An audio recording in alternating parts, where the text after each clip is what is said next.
Ok, então bem-vindos a todos, bem-vindos e bem-vindas. Vamos falar um bocadinho de Enneagrama. E eu vou começar por já compartilhar aqui algumas imagens. O Enneagrama é uma ferramenta é uma ferramenta, é um mapa da psique humana. Na realidade, em termos mais sagrados, é dito que é um mapa psicoespiritual da alma humana, ok? E ao mesmo tempo é também a forma como nós nos perdemos, entre aspas, ou como nós caímos na personalidade. E portanto o Enneagrama traz-nos um mapa de forma de nós conseguirmos entender onde nós caímos, entre aspas, onde nós caímos numa determinada personalidade, em padrões comportamentais, em motivações, já vou explicar melhor isso, que nos afastaram da nossa essência.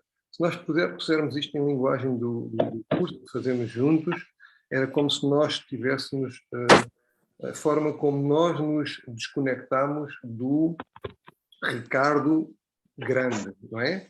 Como eu me desconectei do Ricardo Grande e como eu caí neste Ricardo Pequeno, ok? Quem é que tem aqui? Rosário, podes desligar aí, acho que é barulho que está do teu lado. Ok, eu posso ativar o mudo, ok. Então, o Enneagrama vai nos trazer de facto este mapa, que é super importante. Uma das coisas que me levou a fugir N vezes do Enneagrama, em 2010 eu já tinha contato com o Enneagrama e eu fugi do Enneagrama porque o Enneagrama era uma ferramenta, eu percepcionei o Enneagrama como uma ferramenta de rotulagem, ou seja, dava-me um número e dizia-me tu és deste tipo, tu és um 7, tu és um 2, tu és um... e depois o que isso queria dizer. Eu estava numa fase da minha vida que eu queria era libertar-me em vez de me prender mais, portanto eu queria me libertar daquilo que eu era até ali, diretor de comunicação e marketing e outras coisas, e portanto alguma coisa estar-me a aprender num sítio, e para o meu tipo de liberdade, para o meu tipo de personalidade, que é um 7 e que busca essencialmente acima de tudo muita liberdade, sentir-se muito livre, não é, Jorge? Estás a rir? Todos buscam um pouco isso, mas os 7 buscam isso muito mais, não querem limitações. Então o que vai acontecer é que eu afastei-me disso. Portanto, era uma coisa que me fechava numa caixa. Só quando eu percebi a dimensão espiritual do Enneagrama, e é isso, ou seja, não só nós ficamos a entender a nossa personalidade, mas ao sabermos onde está a nossa personalidade, é como se nós marcarmos um GPS, a localização onde nós estamos, neste caso onde nós nos perdemos, onde nós caímos nesta vida, onde está esse Ricardo Pequeno, para eu conseguir traçar a rota para o regresso ao Ricardo Grande. Isto às vezes é o trabalho de uma vida inteira e às vezes numa vida inteira não chega para chegar a um estado de totalidade. A grande questão é que consegue-se fazer grandes passos no sentido de melhorarmos o nosso bem-estar e a nossa condição de vida nesta loucura que às vezes é o planeta e que nós temos de alguma forma vindo a falar. Então vou partilhar aqui a minha tela e vou já como é que eu tenho isto aqui? Vocês vão dar feedback se vocês estão a ver isto. Estão a ver, verdade? Confirmem só com yes, ok? Então, Enneagrama, o que Enneagrama quer dizer? A palavra logo em si traz-nos uma série de coisas importantes. Eu queria tirar isto daqui, mas eu não sei onde é que é por isto. Aqui, ok. Enneagrama quer dizer, Ennea em grego quer dizer 9, ok? E grama quer dizer figura, portanto, ou algo que está escrito ou desenhado, não é? Portanto, e obviamente Enneagrama, grama quer dizer um diagrama e 9, um diagrama de 9 pontos. E são precisamente estes 9 pontos que correspondem aos pontos do Enneagrama, a este símbolo que aqui está, ok? Que tem 9 pontos e que tem aqui uma série de linhas e de setas e por aí fora que eu já vou explicar o que é que significam e que demonstram 9 maneiras de ser, 9 maneiras de ver o mundo, 9 maneiras de agir no mundo, 9 maneiras de pensar e 9 maneiras inclusive de sentir. E portanto estamos a falar mesmo claramente disto, agir, pensar e sentir. E isto são aquilo que nós vamos falar aqui muito, a forma como o ser humano, todo o ser humano é composto por estes 3 pontos, ok? Que tem a ver com a razão, a emoção e a ação, ok? O fazer. Então o Enneagrama é este modelo arquetípico de personalidades que oferece uma visão dos padrões habituais em nós indivíduos ou na sua programação automática, ou seja, no modo habitual em que nós caímos e que nós repetimos determinadas formas de comportamentos, por isso é que às vezes andamos a fazer ou coaching, ou reiki, ou terapias, ou psicologia, ou outras coisas, porque nós queremos desenraizar de uma maneira em que habitual de ser, ok? Então ele fornece-nos aqui informações altamente precisas, mas é que são mesmo altamente precisas, e individualizadas sobre as principais motivações, pontos fortes, desafios, pontos cegos e estilos de interação. Reparem, todos os perfis de personalidade têm pontos fortes, têm coisas muito boas, e todos os perfis de personalidade têm desafios e têm pontos a melhorar. E, portanto, à luz disto, não há nenhum perfil de personalidade melhor do que o outro. Há simplesmente diferenças entre as pessoas e algumas acham que às vezes o seu perfil de personalidade é melhor do que os outros e às vezes há outras pessoas que acham que o seu perfil de personalidade, afinal, é pior do que os outros. E não é isso. Tem a ver com o nível de consciência onde a pessoa está e como ela está a trabalhar em si própria, não é? E também, obviamente, tem a ver com a questão da aceitação. Portanto, acima de tudo, é uma ferramenta excepcionalmente eficaz que amplia a nossa inteligência emocional, reparem, porque aumenta a autoconsciência e a empatia. Portanto, tem a ver com aquela capacidade de observação, de constatar, como nós também falamos muito no curso, não é? A constatação, a estar atento e observarmos maneiras de ser em nós mesmos. Então isto vai centrar basicamente em muitas coisas, mas poderíamos resumi-las em 4 pontos, que se calhar são estes que nós vamos aqui ver que o iceberg tem esta linha do comportamento, é aquela que está acima do nível das águas, e portanto o comportamento é a única coisa que para todos nós é visível, ou seja, eu consigo eventualmente observar mais facilmente os comportamentos das outras pessoas e consigo ao mesmo tempo, às vezes, observar os meus comportamentos, dar-me conta dos meus comportamentos, mas é mais fácil normalmente observarmos os outros do que às vezes até nós próprios. Mas depois quando entramos na questão da personalidade, ok, nós já entramos num nível abaixo da linha d'água, portanto há coisas que nós já não vemos, já não ficam tão observáveis, tão visíveis, e, portanto, nós temos que estar mais atentos às subtilezas, não é? E é isso também que, ao fim e ao cabo, nós temos vindo a falar ao longo de, vai ser agora 9 módulos, não é? Lá no nosso curso. Mas por baixo ainda desta personalidade existem estratégias, defesas, ou como nós chamamos na psicologia, ou inclusive também no Enneagrama, mecanismos de defesa que todas as personalidades têm, ok? E todos nós temos um pouco de todos esses mecanismos de defesa, como a Ana há pouco falava e perguntava, nós não temos um bocadinho de todas as coisas?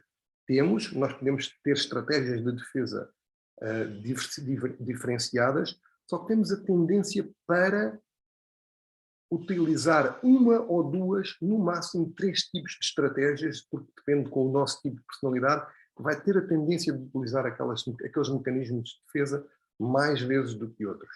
E por baixo disso, lá bem no fundo, ok, é que estão as motivações. Então, o que é que isto quer dizer? O mais importante no conhecimento do meu tipo e no estudo da minha personalidade e do meu ser, porque isto é um estudo do nosso ser, tem a ver com as motivações. Ou seja, cada pessoa vai ter motivações num nível mais profundo, não visível para os outros, muito menos visível para os outros, e às vezes não visível ou não consciente para nós próprios, ok? Que são aquilo que vai fazer com que nós tenhamos determinados tipos de comportamentos. Então o que é que isto quer dizer? Quer dizer que, por vezes, nós temos 2 ou 3 pessoas de tipos de personalidade diferentes a terem o mesmo comportamento, ok? E elas são diferentes ao nível da sua personalidade. Porquê? Porque aquilo que nós não vemos, aquilo que não está visível, é aquilo que é o mais importante, que é a motivação que leva a que a pessoa tenha um determinado comportamento. Ou seja, 3 pessoas de 3 personalidades diferentes, imaginem 3, 4 e 6, ok? a terem exatamente a mesma resposta a uma determinada situação, mas a motivação que as leva a responder daquela forma é diferente. Isso torna-as diferentes. O que é que acontece aqui? O que é que acontece aqui? Muito importante, a maior parte das discussões, conflitos e confrontos, como nós temos vindo a falar, que se dão entre as pessoas, dão-se porque as pessoas, ao observarem comportamentos similares, por vezes, nas outras pessoas, pensam que as pessoas são iguais a elas. E quando elas mais tarde fazem algo diferente, que não está de acordo com o que estava à espera de uma determinada pessoa, nós podemos ficar magoados ou podemos ficar meio desconcertados. Porque é que aquela pessoa agiu daquela maneira? Porque é que reagiu de uma determinada maneira? Porque é que de repente estamos num confronto ou num conflito? E a grande questão é que as motivações que estão lá por trás são diferentes e às vezes as pessoas, ao não entenderem isto, fica mais difícil entrarem num ambiente mais harmonioso, com maior tolerância, e portanto o Enneagrama serve também para nos dar maior, ajudar-nos a todos ao nível da tolerância, ok? Então, vou passar agora aqui os meus slides para o outro lado e vou ter que ter aqui um feedback vosso, se é... Anabela, tu queres fazer uma pergunta? E a pergunta... Sim, Ricardo, obrigada por estares aqui. Não, porque eu tinha as vossas caras escondidas. Ok. Queria só perguntar se as motivações têm a ver com as nossas necessidades. Tem a ver com necessidades que normalmente surgiram na tenra infância. Ok, vou interromper o compartilhamento para poder-vos ver a todos. Então tem a ver com necessidades que surgiram na nossa infância, nomeadamente na formação da nossa personalidade, que normalmente é tipicamente até aos 7 anos, as primeiras fundações bases da personalidade, e depois, dos 7 aos 14, nós vamos para os grupos, vamos para a adolescência, vamos sair da esfera dos pais e vamos para a consolidação nos grupos e depois mais tarde para a idade adulta.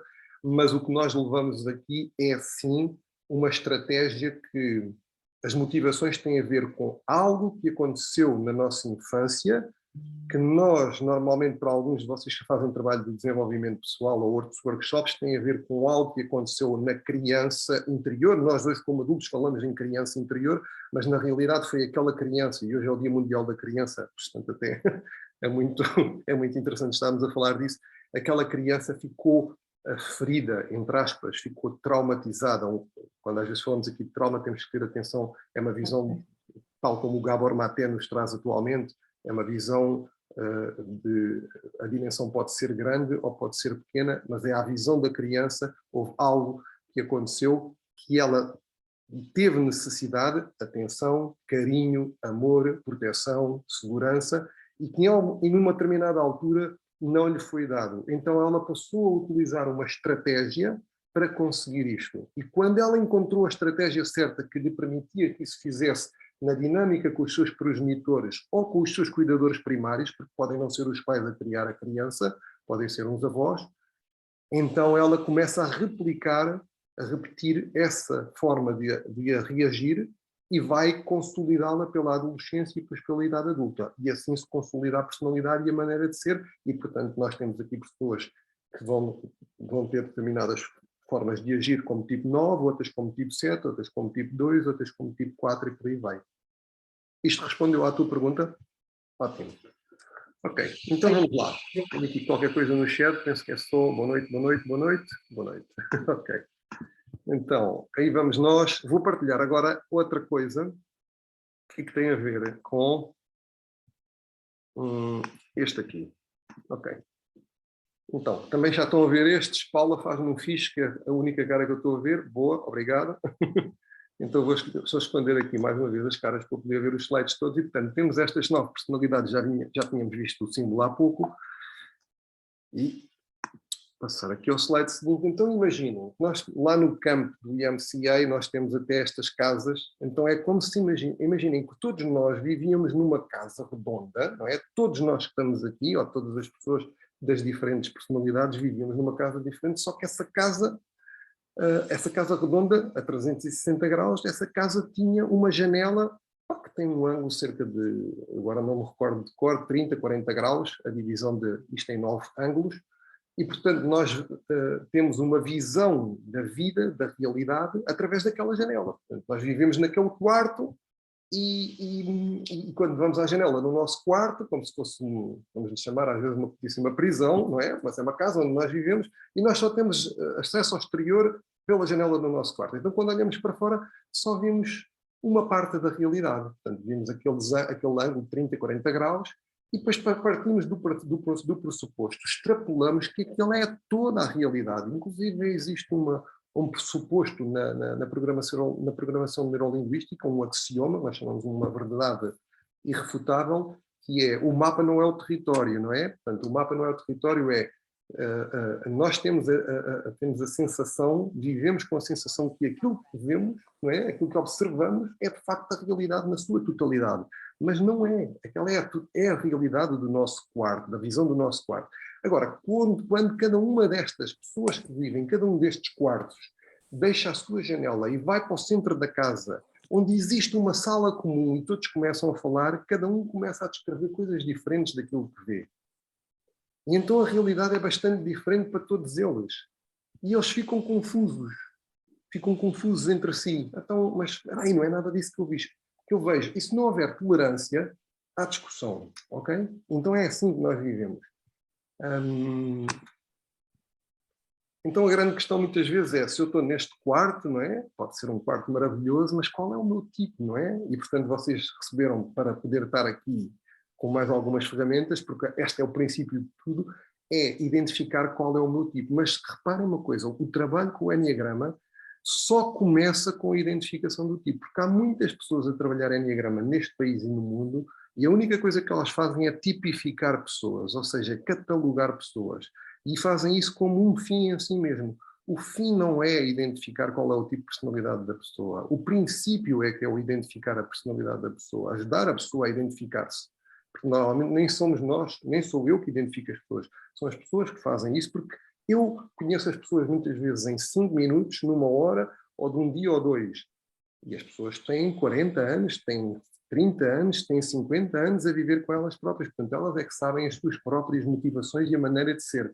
E muitas vezes, muitos de nós nem sequer isso sabem, porque não têm essa capacidade e essa lucidez e essa autoconsciência de se observarem e saberem de facto o que são. Mas é este ponto que nós temos que marcar, que é o ponto de partida do nosso GPS, ok? Então, quem é que se lembra desta personagem que era a Gabriela Cravo e Canela, a primeira telenovela que passou em Portugal? Para quem se lembra disto, e eu lembro-me, significa que já temos uma certa idade. Para quem não se lembra, parabéns. Feliz Dia da Criança. Então, eu nasci assim, vou ser sempre assim, não é? Então, assim não é? Portanto, isto é um bocado a pergunta que há pouco o Bruno colocava, então, mas ok, então eu sou sempre deste tipo. A resposta a essa pergunta é sim. Se estiveres bem identificado, tu és sempre desse tipo. Nós somos sempre do mesmo tipo. Se nós fizermos conscientemente uma autoanálise, uma observação sobre nós mesmos, e às vezes nós podemos nos enganar, e muitos mestres de Enneagrama se enganaram, ok? Mas muitas pessoas sabem logo e conseguem perceber, às vezes são nuances, ou às vezes são narrativas, histórias que nós temos dentro de nós, que nós contamos a nós próprios para acharmos que somos de uma determinada maneira, mas que na realidade não somos. Só quando nós estamos bem identificados, nós somos de facto um determinado tipo e não mudamos, ok? Não mudamos o nosso tipo, mas podemos nascer de uma determinada forma e ir mudando a nossa personalidade e a nossa maneira de ser, ajustando. Sendo sempre da mesma personalidade, mas ao mesmo tempo tomando opções, fazendo escolhas diferentes, ok? Isso sim, isso é que é possível.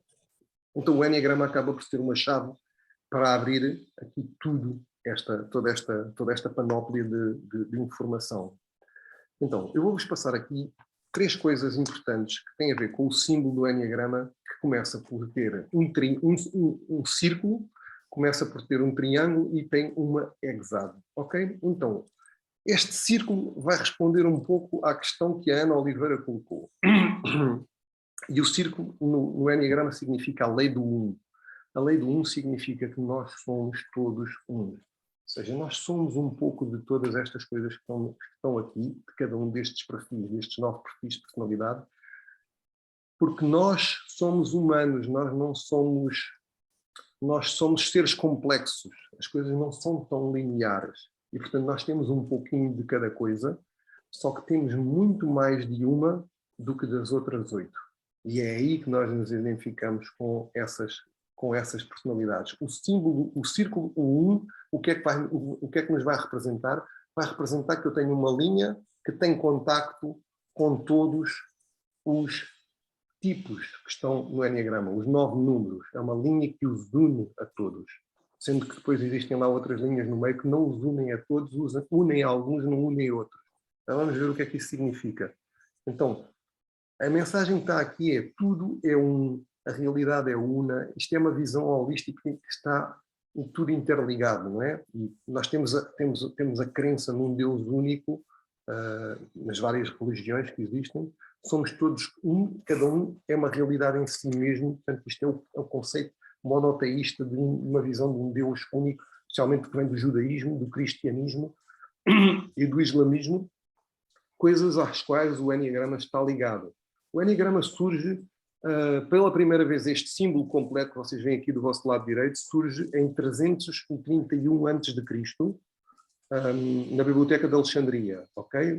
Quando Alexandre o Grande forma o Império, um dos maiores impérios da humanidade, vastíssimo, ele congregou saberes que vinham desde o hinduísmo, o budismo, perdão, o cristianismo, o judaísmo e o islamismo. E, portanto, todas estas culturas congregadas trouxeram ao de cima isto, mas na realidade sabe-se hoje em dia que o Enneagrama tem provavelmente mais de 4.500 anos, até 6.000. Existem evidências sobre estas 9 formas de estar nas pirâmides do Egito, ok?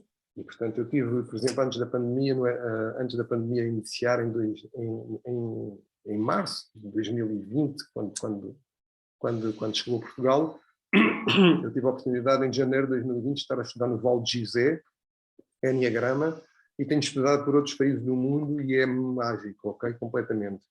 Então, falei do círculo, vamos falar do triângulo, porque o triângulo também é muito importante. Então, este triângulo representa a lei do 3. E a lei do 3 tem a ver com aquilo que nós temos falado também muito no curso, que é este mundo dual, ao mesmo tempo que há uma dualidade neste mundo, há uma visão antagónica, há uma força ativa e uma força reativa, há uma força masculina e há uma força feminina, uma energia masculina e uma energia feminina. E há sempre aqui, né, entre estas duas tensões, entre forças, positivo e negativo, existe sempre bem e mal, tem que haver sempre uma força mais acima, que é o vértice do triângulo cá em cima, que harmoniza estas forças. Ok? Então, tudo se manifesta nesta lei do 3. Por isso nós temos logo a divindade una de Deus, que se manifesta para nós como Pai, Filho e Espírito Santo. Ok? É a Santíssima Trindade. Isto para os cristãos, mas para os budistas temos Buda, Dharma e Sangha, e para os hindus temos Vishnu, Brahma e Shiva, okay? E os taoístas temos céu, terra e homem, e o Luís fala também muito desta questão da força do céu e da força da terra, mas o que é que está entre uma coisa e outra, não é? Somos nós os humanos, ok? Portanto, há esta visão sempre da lei do 3, que é aquilo que gera vida, não é? Portanto, entre um óvulo e um espermatozoide, há a união entre ambos e isso faz gerar vida, não é? Entre um positivo e um negativo, existe uma força neutra. Entre um eletrão e um próton, existe um neutrão. Entre uma tese e uma antítese, existe uma síntese. E por aí vai, ok? Portanto, a lei do 3 é a lei da criação, é a forma como todas as coisas são criadas neste mundo, nesta vida. E depois temos a Exade aqui ao lado, que representa a lei do 7. E a lei do 7, o que é que representa, o que é que nos diz? Diz-nos que todas as coisas têm um processo pelas quais elas acontecem, ok? Significa que é o processo de desenvolvimento e o ciclo de transformação das coisas. Muitas vezes fala, inclusive na psicologia ericksoniana, fala-se dos ciclos de 7 anos. Há quem fale da crise dos 7 anos no casamento. Mas temos muitas representações de 7, as 7 cores do arco-íris. Temos os 7 dias da semana.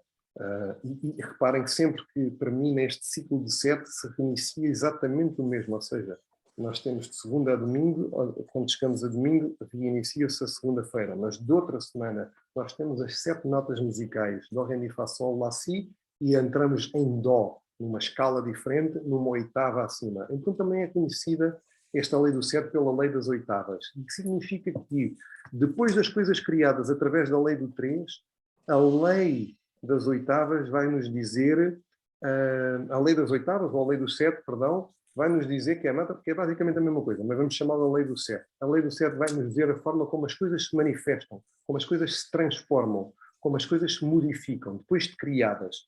Então significa como nós trabalhamos em nós próprios, ok? Então, uma das coisas que eu vos vou falar agora vai ser dos centros de inteligência, mas também queria-vos... Não vos quero falar agora disto, não vos vou falar agora disto. Vou interromper o meu compartilhamento e vou saber se há perguntas. Não há. Sim, Okay? Ricardo, deixa-me só fazer uma pergunta. Eu estou aqui, ó. Para verbalizar, é preciso haver uma aceitação que de determinada situação pode ser vista de 2 pontos de vista, de um 7 e de um 2, por exemplo. E então eu assumo de uma maneira, outra pessoa assume da outra, e através da verbalização que vamos resolver isto. Ou não? Ou cada um continua. Estás a falar claramente entre teres uma conversa com uma pessoa com quem tens algo que precisas expressar e que a pessoa tem uma visão da vida e da realidade de uma forma diferente da tua, e que se estiveres tipicamente a falar entre um 7 e um 2, têm de facto uma visão diferente, até porque vêm de 2 centros de inteligência diferentes. E eu ia explicar isso agora, era precisamente o que estava naquele slide, mas eu passo a explicar isso talvez aqui sim, exato. É que eu acho que consigo pôr para ali mais luz. Ok, então vocês conseguem ver os números e tudo o que está aqui. Conseguem ver o... Ok, então o que é que nós temos aqui? O símbolo do Enneagrama, ok? Os 9 tipos de personalidade, ok? E depois vocês conseguem ver aqui estas linhas a tracejar, que são a divisão em 3 centros de inteligência, ok? A lei do 3 e as tríades aparecem em todo o lado no Enneagrama. E uma das coisas onde elas vão aparecer é que o Enneagrama, para além de ter o triângulo central aqui destacado, vocês viram há pouco que eu expliquei, vai se dividir em 3 centros de inteligência, que todos nós temos esses 3 centros de inteligência, ok? Só que nós temos um mais desenvolvido do que os outros. E qual é que nós temos mais desenvolvido? Aquele onde está o nosso número, a nossa personalidade. Então reparem uma coisa, eu vou começar por aqui. 5, 6 e 7, que estão a azul, ok? São tipos que pertencem ao centro de inteligência dos mentais, ok? Essencialmente utilizam a cabeça, pensamento, ou seja, a primeira reação às coisas é sempre pensar as coisas primeiro. Okay? Depois temos aqui, vamos aqui por este lado, os verdes 2, 3 e 4. Este centro de inteligência nesta área é o centro de inteligência dos emocionais. Ok? E tu, Ana, já podes começar aqui a ver o que é que está a acontecer entre aquilo que tu estavas a dizer para um 7 e para um 2. Este vem de um mundo mental, este vem de um mundo emocional. Hoje em dia, isto é uma das coisas que cria maior antagonismo, porque a vida nesta sociedade tem sido regida essencialmente pelo mundo mental, especialmente nas empresas, ok? E não só, mas depois nos relacionamentos o que nós precisamos mais é de um desenvolvimento emocional, ok? Então, é como se este mundo não soubesse tanto do que é o mundo dos relacionamentos e não necessariamente que este mundo não perceba tanto do mundo da vida prática, porque depois os emocionais conseguem se calhar fazer isto. Estes depois acabam por ter um desafio às vezes maior de vir para este mundo do que estes às vezes virem para aquele. Mas a grande questão é que estão em mundos diferentes. E falta-me falar de um terceiro mundo, que é o que está acima, 8, 9 e 1, são tipos instintivos. Instintivos significam que são do corpo. Ou seja, se os mentais são da cabeça, do pensamento, os emocionais são do coração, do sentimento, do sentir, e os instintivos são do corpo, da zona da barriga, do instinto, é o visceral. Portanto, é o primeiro instinto que eles têm, a primeira reação que eles têm é fazer, é entrar em ação. Respondeu, Ana? ok? A verbalização, a forma de comunicar, significa que se eu for um 2, eu tenho que estar a tentar entrar dentro deste mundo dos mentais, ou se eu for um 7, eu tenho que estar a tentar entrar dentro deste mundo dos... E isto significa aquilo que nós demos no módulo 6, empatia, ok? Nós temos que gerar empatia e temos que conhecer o mundo do outro, ok? E é um pouco aquela coisa do entender para ser entendido. Recordam-se disso? Ok? Entender para ser entendido. E a questão do conflito, não é? E a questão também do conflito e do confronto. Explicar que eu senti-me desta forma porque eu vi disto desta forma. E tu viste de outra forma e pronto, ia haver um conflito e um confronto. É um bocadinho por aí também, acho eu. Não sei. Mas vou-me calar, está bem? É isso. Conflito e confronto. Lembra-te que o conflito não é o que interessa, o confronto, sim, é nós confrontarmos e comunicarmos. Vera? Sim, Ricardo, a minha questão é, disseste inicialmente que o Enneagrama é um sistema de unidade, mas depois, ao longo do teu discurso, falaste na questão entre mal e bem, ou seja, aí estamos a falar de dualidade. Como é que relacionas uma coisa com outra? A grande questão é que nós vimos para harmonizar estas coisas, mesmo que, por exemplo, na linguagem escola da espiritualidade na matéria. Na realidade, se tu falares com o Luís, luz e sombra, não existe essa coisa. O que existe é todas as coisas são luz, mesmo na sombra há luz. E, portanto, é esta visão de uma consciência maior, que é este ponto 9 que está no vértice do triângulo, nos traz, e por isso normalmente se costuma dizer, inclusive, é que o 9, não propriamente o tipo de personalidade também, mas também o 9 assenta sobre um gigantismo, uma dimensão em que traz uma outra perspectiva às coisas. E ao fim e ao cabo é trazermos essa outra perspectiva, não de um mundo a preto e branco, mas perceber que no mundo a preto e branco também existem os cinzentos, ok? E obviamente esta visão não existe bem nem mal, nós temos que esbater isto, existem perspectivas da realidade, ok? E existem aquilo que nós falamos, em tantos módulos falamos da função que as coisas têm nas nossas vidas. Então é muito isso. E depois tem uma outra coisa, porque nós nos desligamos da essência, acima de tudo é um mapa da unidade. Repara que é um mapa da unidade, é como se a unidade, imagina, eu estou aqui em cima do mapa, mas imagina que a essência é algo que está aqui. E essa essência não é nem 1, nem 2, nem até ao 9. É como se fosse 0, ok? É como se fosse tudo, é como se eu fosse uno, é como se eu fosse essa alma, se calhar, como fala o Neil Donald Walsh, que vem para experienciar uma vida, não é, humana, ou seja, como dizia Teilhard de Chardin, nós não somos seres humanos a viver uma experiência espiritual, mas somos seres espirituais a viver uma experiência humana, ok? E este ser espiritual está aqui, e quando ele resolve e escolhe encarnar, ok? Ele vai viver uma experiência terrena. E nessa experiência terrena, ou nessa experiência da personalidade, na queda da personalidade, ele não vai cair aqui, ele vai cair num destes pontos, ok? Então ele vem, isto depois são algumas visões que trazem do Enneagrama, que nós vimos com uma função de experienciar qualquer coisa. Porque uma das coisas pode ser a visão tradicional de forma-se a nossa personalidade até aos 7 anos, ok? Acontece alguma coisa no ambiente em que crescemos com os pais, em que crescemos com os cuidadores primários, com quem tivemos, os professores que tivemos, colegas, etc. Alguém vai formar e moldar a nossa personalidade para que nós sejamos de uma determinada forma. E esta é a visão 1.0. Se nós formos à visão 2.0, mais acima, mais desafiante, nós provavelmente nós já estamos, e este é claramente o sítio onde eu estou, nós já estamos programados para viver uma determinada experiência, ok? Desde a barriga da nossa mãe. Ou seja, a partir do momento que a nossa mãe engravida e a forma como a nossa mãe vive a sua gravidez vai determinar, e as emoções que ela sente, os desafios que enfrenta, o apoio que tem, a falta de apoio que tem, a tristeza que vive, as alegrias que vive, etc., vão determinar para aquele feto, que somos nós que criamos naquela barriga, já vai determinar a forma como nós vimos experienciar esta vida.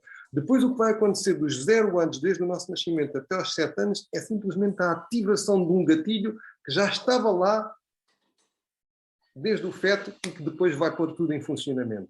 Esta é a visão 2.0. A visão 3.0, porque eu às vezes sou um bocadinho cético e ainda me custa às vezes digerir esta e, portanto, eu deixo aqui em free flow para vocês pensarem sobre ela. Obviamente que é a roda do karma, não é? Nós já vimos aqui em várias vidas e, portanto, em cada vida vamos trabalhar algo mais, e no mundo do Enneagrama isto também é falado, não por todos, porque às vezes alguns conservam mais uma visão mais tradicionalista para chegar ao meio empresarial, outros vão numa visão mais alargada e depois há, digamos, esta visão mais abrangente, que é natural, que é nós vimos para experienciar tudo nesta vida e é aqui neste plano em que experienciamos todas as coisas. Basicamente isto. Faz sentido? Às vezes é difícil digerir logo à primeira. Sim, mas obrigada. Ok. Então, o que é que eu vou... Onde é que eu vou agora? Deixa-me aqui, que eu tinha aqui um guião que eu começo a ter tantas coisas para falar. Ok, então eu vou falar dos centros de inteligência e vou caracterizar os centros de inteligência e depois vou-vos dar algumas dicas, alguns apontamentos, com a ajuda dos slides, para não dispersar muita informação, e depois voltamos aqui à sala para perguntas, passando por duas coisas. Uma explicação breve de vocês perceberem os centros de inteligência, e ao perceber o centro de inteligência, vocês têm que ter em consideração uma coisa. Vocês, aqueles que mandaram o resultado do teste e eu vos devolvi um número, vocês agora vão começar a validar já pelo centro de inteligência, que é o grupo de 3 a que vocês pertencem. Portanto, vocês já sabem que se fores 5, 6 ou 7, tu és um mental, se fores 8, 9 ou 1, és um instintivo, e se fores 2, 3 ou 4, és um emocional, ok? E, portanto, depois existem 3 formas diferentes de ser emocional, existem 3 formas diferentes de ser mental e existem 3 formas diferentes de ser instintivo, ok? Então, ao descrevermos os centros de inteligência agora e as características deles, começam logo a perceber onde é que está o teu tipo de personalidade pertence a que centro e quais são as características e como é que isso ressoa em ti. E depois, a seguir disso, eu passo logo para a caracterização resumida de cada um dos tipos, e vou-vos dar informação sobre isso, e depois valida, juntamente com o centro de inteligência, agrega também aquilo que vinha do tipo de personalidade. Ok? Entendido? No questions? Let's go! Ok, então vamos lá. Onde é que eu estou? Ricardo, dá para saber qual é que é o CZ? Assim de repente? Qual é o quê? Desculpa? O tipo, como é que se diz? A associação das letras CZ. CZ. Tipo 1. Tipo 1? Ok. Tipo 1, ok? Um perfeccionista. Perfeccionista, ok. Então vamos lá. Alguém tiver letras para saber aqui, eu tenho aqui a possibilidade de responder a isso. Ok, então vamos lá. Estas letras são da quê? Peço desculpa. Quem é que fez a pergunta, que eu agora já não vejo a pessoa? A Niki. É a Niki. Niki, eram as letras que davam a resposta ao teste de personalidade, mas tu já sabes qual é o teu. Ok. Ok? Tu já sabes até muito mais do que toda a gente que aqui está. Ok. Ok, então, Ricardo, aumentando a autoconsciência e a inteligência emocional. A autoconsciência é a chave para o crescimento pessoal, já sabemos, falamos disto montes de vezes, refletindo a ideia de que a chave para a vida é conhecer-se a si mesmo, não é? Isso já está no templo de Apolo, em Delfos, na Grécia, não é? Portanto, o Enneagrama facilita alcançar este potencial e as crenças que nos limitam. Portanto, ele destaca estes padrões habituais e os pontos cegos que nos operam, e é isso que nós vamos agora dar aqui uma vista de olhos pelos centros de inteligência, ok? Portanto, tal como eu falei há pouco, tipos instintivos lá em cima, tipos mentais aqui de lado, tipos emocionais deste lado, 2, 3 e 4, e por aí vai, ok? Então, centros de inteligência, vamos ver aqui este aqui. Primeiro, centro da cabeça, dos mentais, 5, 6 e 7. Ou seja, como é que eles utilizam as coisas? Este centro, para que é que eles utilizam? Para fazer, estes são os slides que eu uso do centro onde me formei, Chestnut Pies Academy, ok? Planeamento, insights, ou seja, imaginar coisas, análises, ok? Observação, aquela análise, os analíticos, toda aquela forma como é utilizada o centro da cabeça, é para pensar, é para é um centro onde utilizamos muita imaginação, ok? É refletir, pensar, ponderar, ok? Então tem muito isto. Qual é que é a preocupação subjacente deste tipo? E porquê é que ele faz essencialmente estes 3 tipos que pertencem a este centro de inteligência? O que está aqui, a energia que perpassa nesta zona dos mentais, é a energia do medo, ok? Muitas vezes, tipo, todos os perfis de personalidade aqui, 5, 6 ou 7, às vezes têm dificuldade em identificar o medo, sendo que o medo nós podemos considerá-lo como dúvida, receio, incerteza, ambivalência, não sei às vezes por onde é que é de decidir, e portanto a busca é sempre uma busca de certeza e de segurança. Estes tipos procuram mapear as coisas todas e obviamente fazem isso através da ajuda da sua psique, da sua mente, para poder gerar maior clareza, para poder prever, para poder antecipar, ok? Para poder conhecer, para poder dominar e para poder não sofrer, ok? Não ser apanhado na curva. Então é como se eu estivesse sempre em modo de procurar esta segurança, ok? Os do centro do coração têm um outro foco, ok? O uso que eles fazem do centro de inteligência do coração, ou os emocionais, é na relação, ou seja, são muito bons nos relacionamentos com as pessoas, ou seja, na inter-relação. São pessoas empáticas, são pessoas interessadas por pessoas, são pessoas que são sensíveis, não é? E, portanto, existe aqui esta questão da compaixão e do afeto, não é? A preocupação subjacente, muitas vezes, deles, e aqui nós estamos a falar de emoções base, reparem que aqui em cima estava o medo, é uma emoção base, e a tristeza é uma outra emoção base à luz daquilo que nós vemos na psicologia, ok?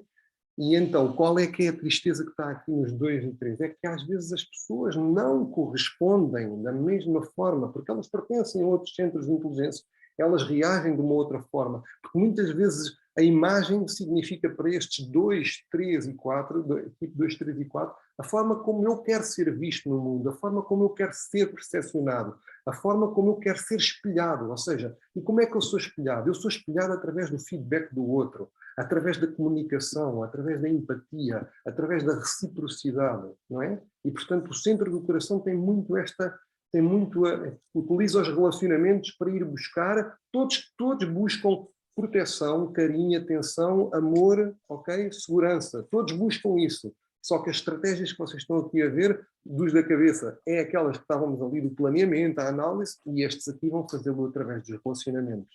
Ok? Muitas vezes tem a ver com as carências que nós tivemos na tenra idade. Por fim, o terceiro centro de inteligência. O uso é o do movimento. Lembrem-se que é do corpo, não é? E, portanto, é o corpo, é a utilização do corpo, é a ação, é o saber da barriga, é aquela sensação da barriga que todos nós temos, porque nós temos um bocadinho dos 3 centros de inteligência, recordem-se disso, tal como a Ana fez a pergunta, se nós não temos um bocadinho de cada tipo, claro que sim, logo também temos um bocadinho de cada centro de inteligência, não é? Por amor de Deus, nós todos temos uma questão mental, emocional e instintiva. Temos muito mais desenvolvido um, somos muito mais mestres num deles do que nos outros. E, portanto, os instintivos nesta questão do saber usar a barriga, ou seja, o corpo comunica comigo. É assim, às vezes é perguntar àquelas pessoas, o mental é muito rápido, não é? Porque a cabeça trabalha muito rápido e o corpo às vezes a pessoa toma algum tempo para sentir.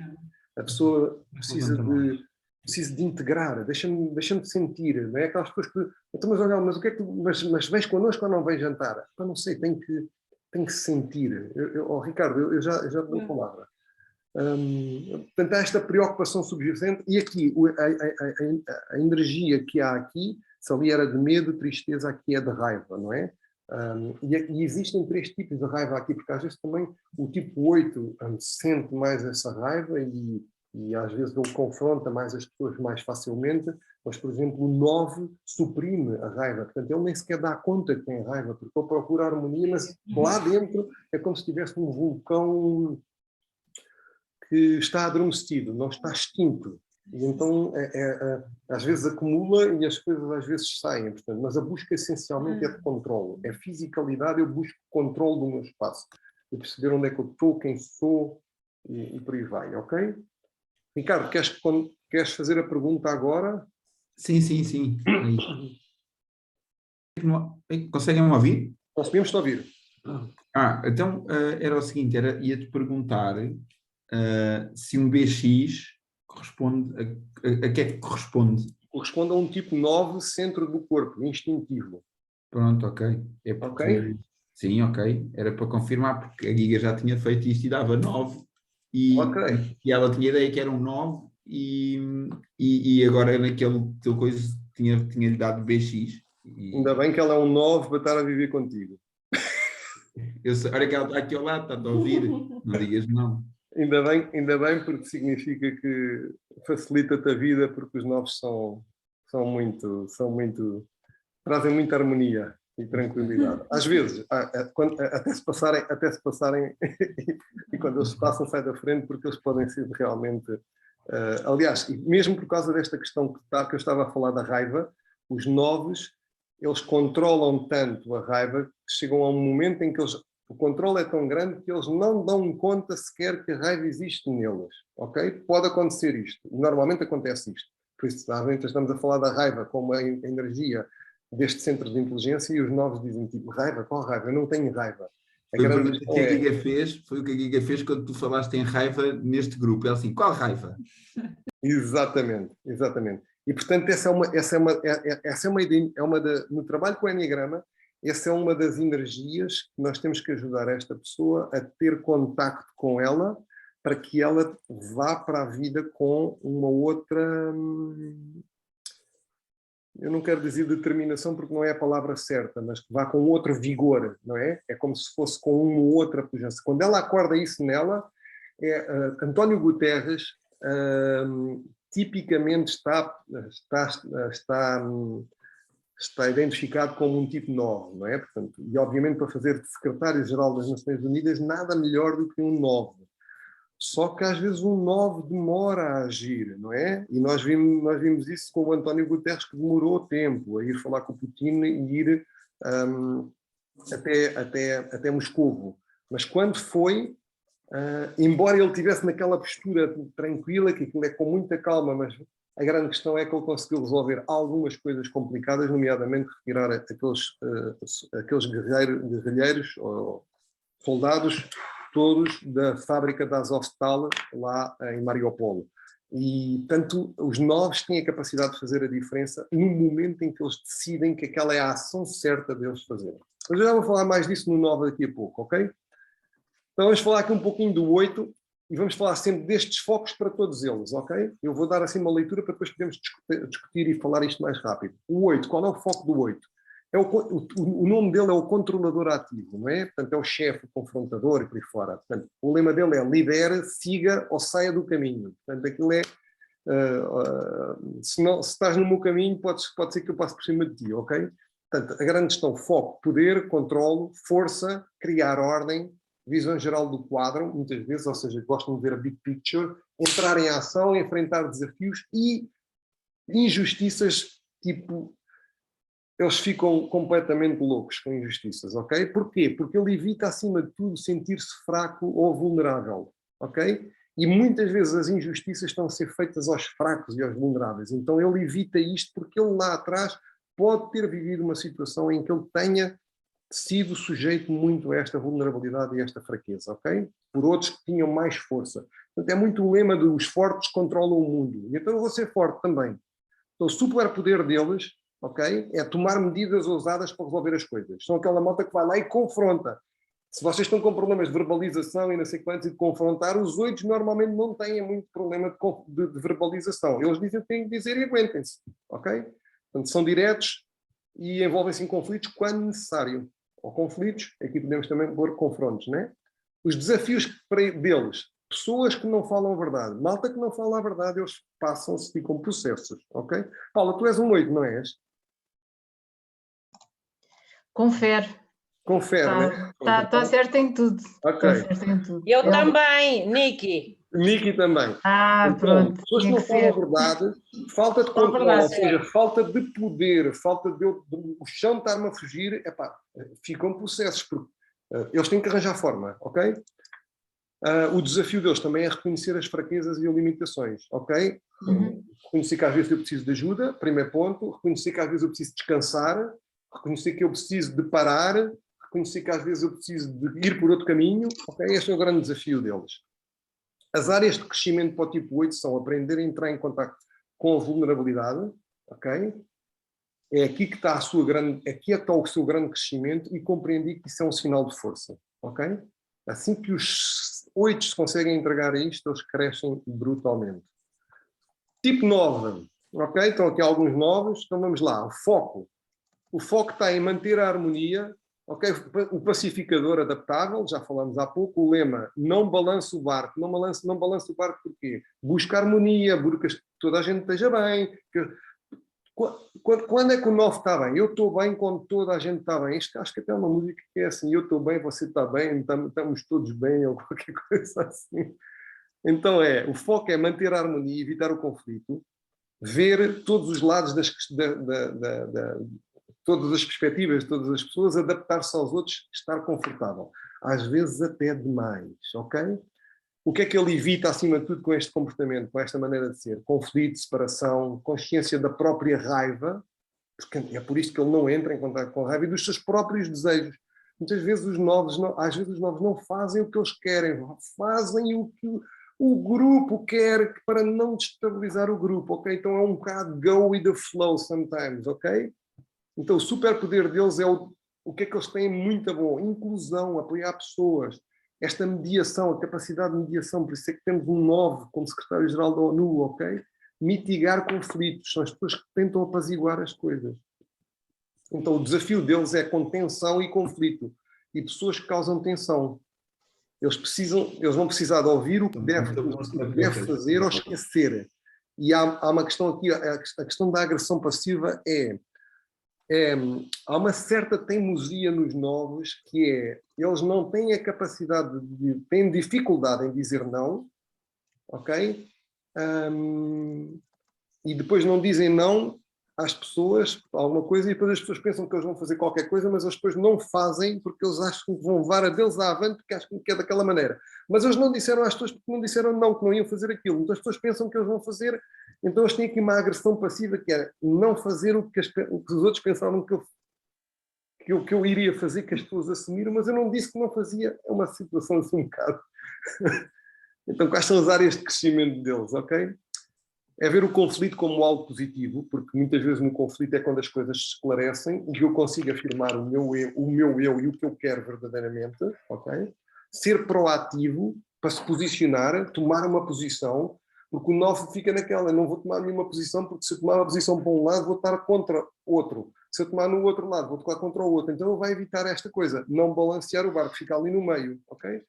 E, portanto, é importante posicionar-se, priorizar-se a si mesmo e assumir a sua raiva. A sua raiva é no sentido de ação, de concretizar, não é na raiva de ir por aí a explodir e espancar as pessoas. Não tem a ver com isso, tem a ver com essa energia da raiva que faz mover a ação, que faz as coisas acontecerem, ok? As coisas que eu quero que aconteçam. Tipo 1, ok? Também há aqui alguns tipo 1 e há alguns em relação ao tipo 1. Ok, então o perfeccionista e reformador, o lema dele é do meu jeito, o meu jeito é o jeito certo. Ou seja, só há uma maneira de fazer as coisas. Não há várias maneiras, ok? Então, certo, o foco é no certo e errado, ideais de perfeição, padrões altos, ser bom. Portanto, muita excelência, processos lógicos, as coisas têm uma maneira de fazer, princípio, meio e fim, não se começa de uma determinada forma, premam pela organização, pelos processos, por tudo, não é? Portanto, este é aquele tipo que nós costumamos dizer que tendem a ter o seu escritório arrumado, as suas gavetas arrumadas, as roupas divididas por arrumadinhas, camisas com camisas, todas da mesma cor, em degradê. Pode acontecer isto, ok? Não é ciência de foguetões, não quer dizer que tenha que ser assim para todos, mas tipicamente para a generalidade deles é. Então o que é que eles evitam? Crítica, erros, estar errado, mau comportamento, ok? Eles aprenderam desde tenridade e foram formatados para foram criados em ambientes, se calhar até com excesso ou disciplina excessiva, ou regras, demasiadas regras, ok? Então o superpoder deles é o foco na qualidade e na melhoria.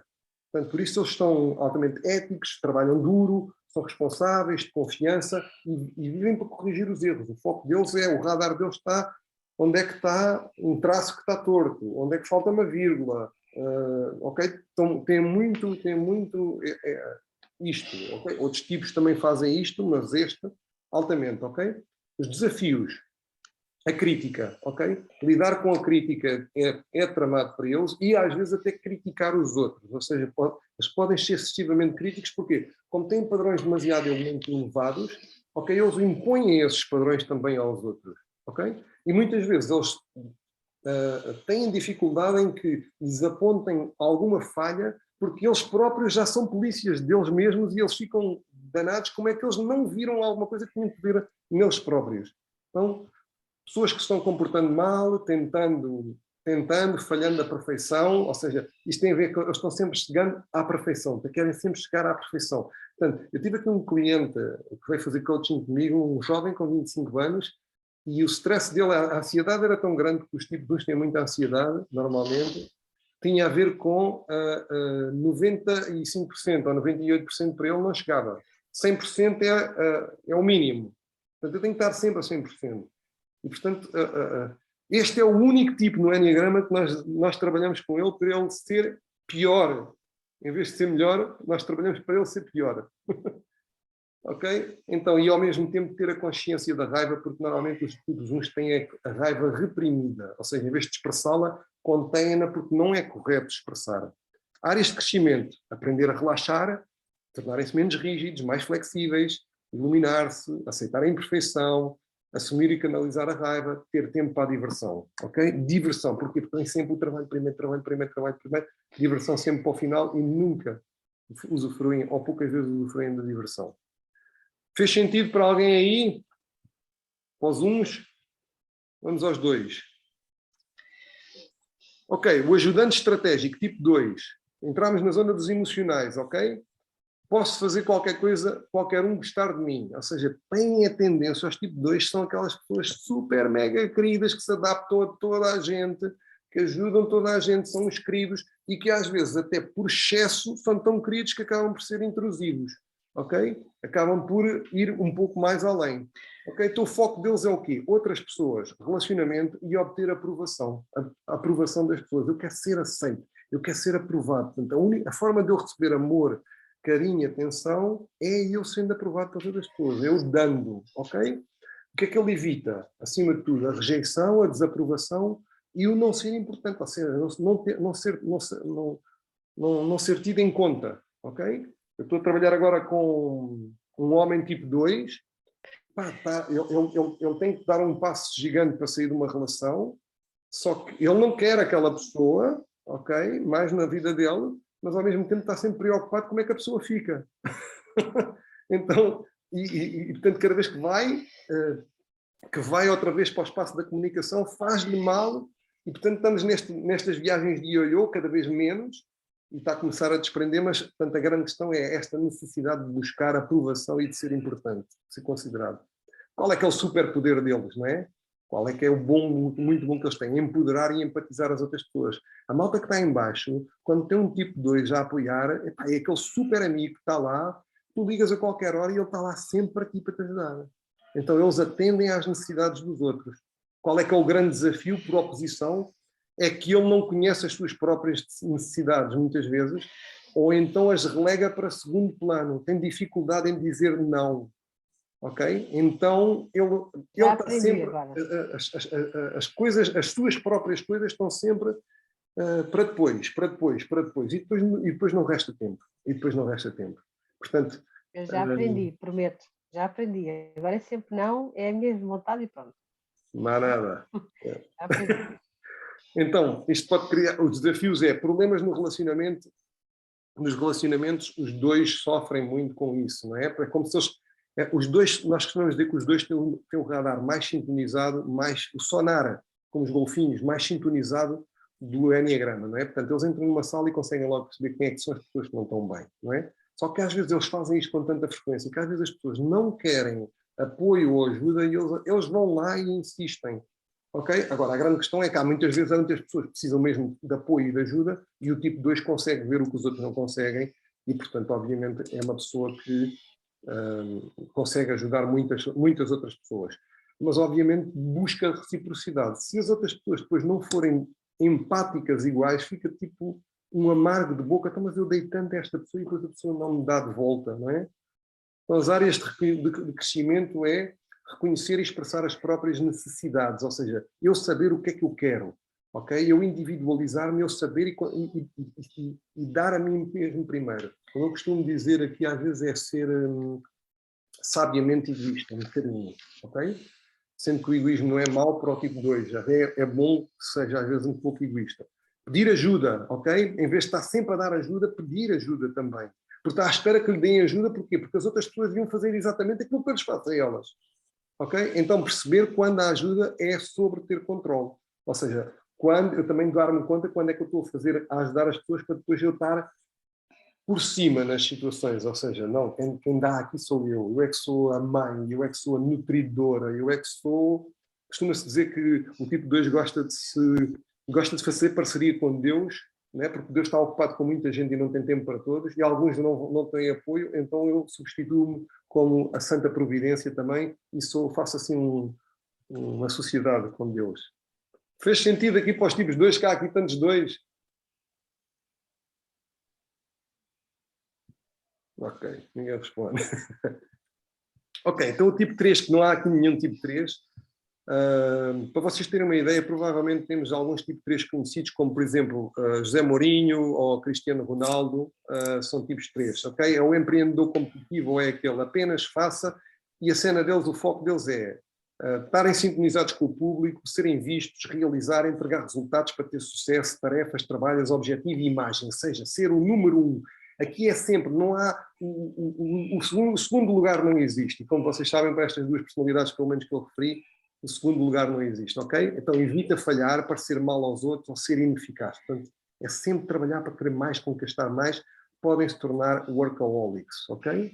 Superpoder, Deus, fazem as coisas acontecerem, traçam objetivos, metas, vão atrás e conquistam, ok? Parecer bem em qualquer contexto. Portanto, são aquela malta que nós chamamos muitas vezes o camaleão do Enneagrama. É aquele que se adapta, um shape-shifting, que é, se é uma festa, eu estou de uma determinada maneira, se é no trabalho, eu estou de uma determinada maneira, portanto, eu estou sempre da maneira certa, e às tantas nós, tipo, mas quem é esta pessoa? É aquilo tudo, mas ela depois já nem sabe ela própria quem ela é, na personalidade perdeu-se de si própria, ok? Desafios, obstáculos nos caminhos das metas, portanto, isto conflitua do sistema, incompetência das pessoas, porque desatrasa na busca dos objetivos, atrasos, não têm contacto com as emoções. Porquê é que eles não têm contacto com as emoções, sendo do centro dos emocionais? Porque eles vão fazer uma coisa que é colocar, tal como o 9 coloca a raiva cá para baixo, o 3 vai colocar as emoções cá para baixo, porque as emoções atrapalham na persecução dos objetivos. Se eu ficar demasiado emocional, fico muito lamechas, e eu tenho que ser prático, objetivo e atingir. Ok? Áreas de crescimento, entrar em contacto com os sentimentos, ser eu real, o ser eu real, eu mesmo, e não aquelas personas todas onde eu me adapto, não só à imagem, a sentar a aprender e aprender com o fracasso. Vamos ao tipo 4, e vou fazer depois uma pausa depois deixo os comentários para o final. É o criativo mal compreendido, ok? Eu quero me conhecer-me é compreender-me, ok? Portanto, é aquele que vai lá à profundidade da emoção, ok? O foco é em sentimentos, relacionamentos, status das conexões, ou seja, as conexões têm que ser muito fortes, as pessoas têm que estar muito ligadas comigo. E eu tenho que sentir o que é que está faltando, estou sempre em busca do que é que falta. Nós temos a sensação clara que António Variações era um tipo 4, não é? Que é aquela coisa do só estou bem onde não estou, porque só quero ir onde não vou. Então é aquela coisa do tipo, estou aqui, mas eu queria estar noutro sítio, mas eu gosto é desconcertante, não é? E portanto aqui o foco deles é criar compreensão, mas o que eles sentem é um abandono, ok? Sentem um abandono e sentem uma falta de amor, de carinho, obviamente, e não sendo visto ou ouvido, compreendido, porque há muita diferença nos tipos 4, são irreverentes. eles evitam sentir-se comuns, porque eles gostam de se sentir especiais, gostam de se sentir diferentes, ok? E por isso eles gostam de ser vistos dessa forma.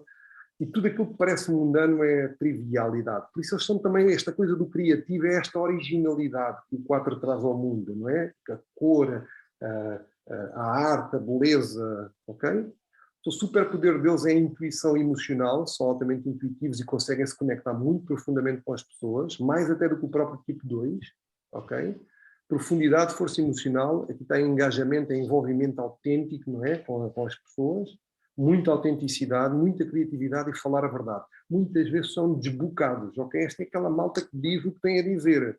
Não de uma forma como o 8 diz, de rompante porque sai, este aqui diz de calmamente, mas diz exatamente da mesma forma como o 8, mas com mais autenticidade. Ao fim e ao cabo é isso. Os desafios que sente é sentir-se incompreendido, comparar-se, aqui está mal escrito, comparar-se aos outros, ok? Compara-se muito e está sempre a fazer check, e portanto vai acabar por sentir-se inadequado, porque os outros têm qualquer coisa que eu não tenho. Vocês lembram-se de uma personagem que é o Calimero? Muitas vezes é associado estereotipadamente ao tipo 4, ok? Então é um bocado dramático, é um bocado muito, às vezes pode ser vitimizador, ok? Depende do estado, do nível de consciência dele. Então ver o que é, as áreas de crescimento é ver o que é positivo na situação, estar no aqui e agora e em si mesmo, ok? Este é o desafio para o 4. Pausa, antes de entrarmos nos mentais e ver se ainda está aqui toda a gente, se não caiu tudo já para o lado. Perguntas até aqui.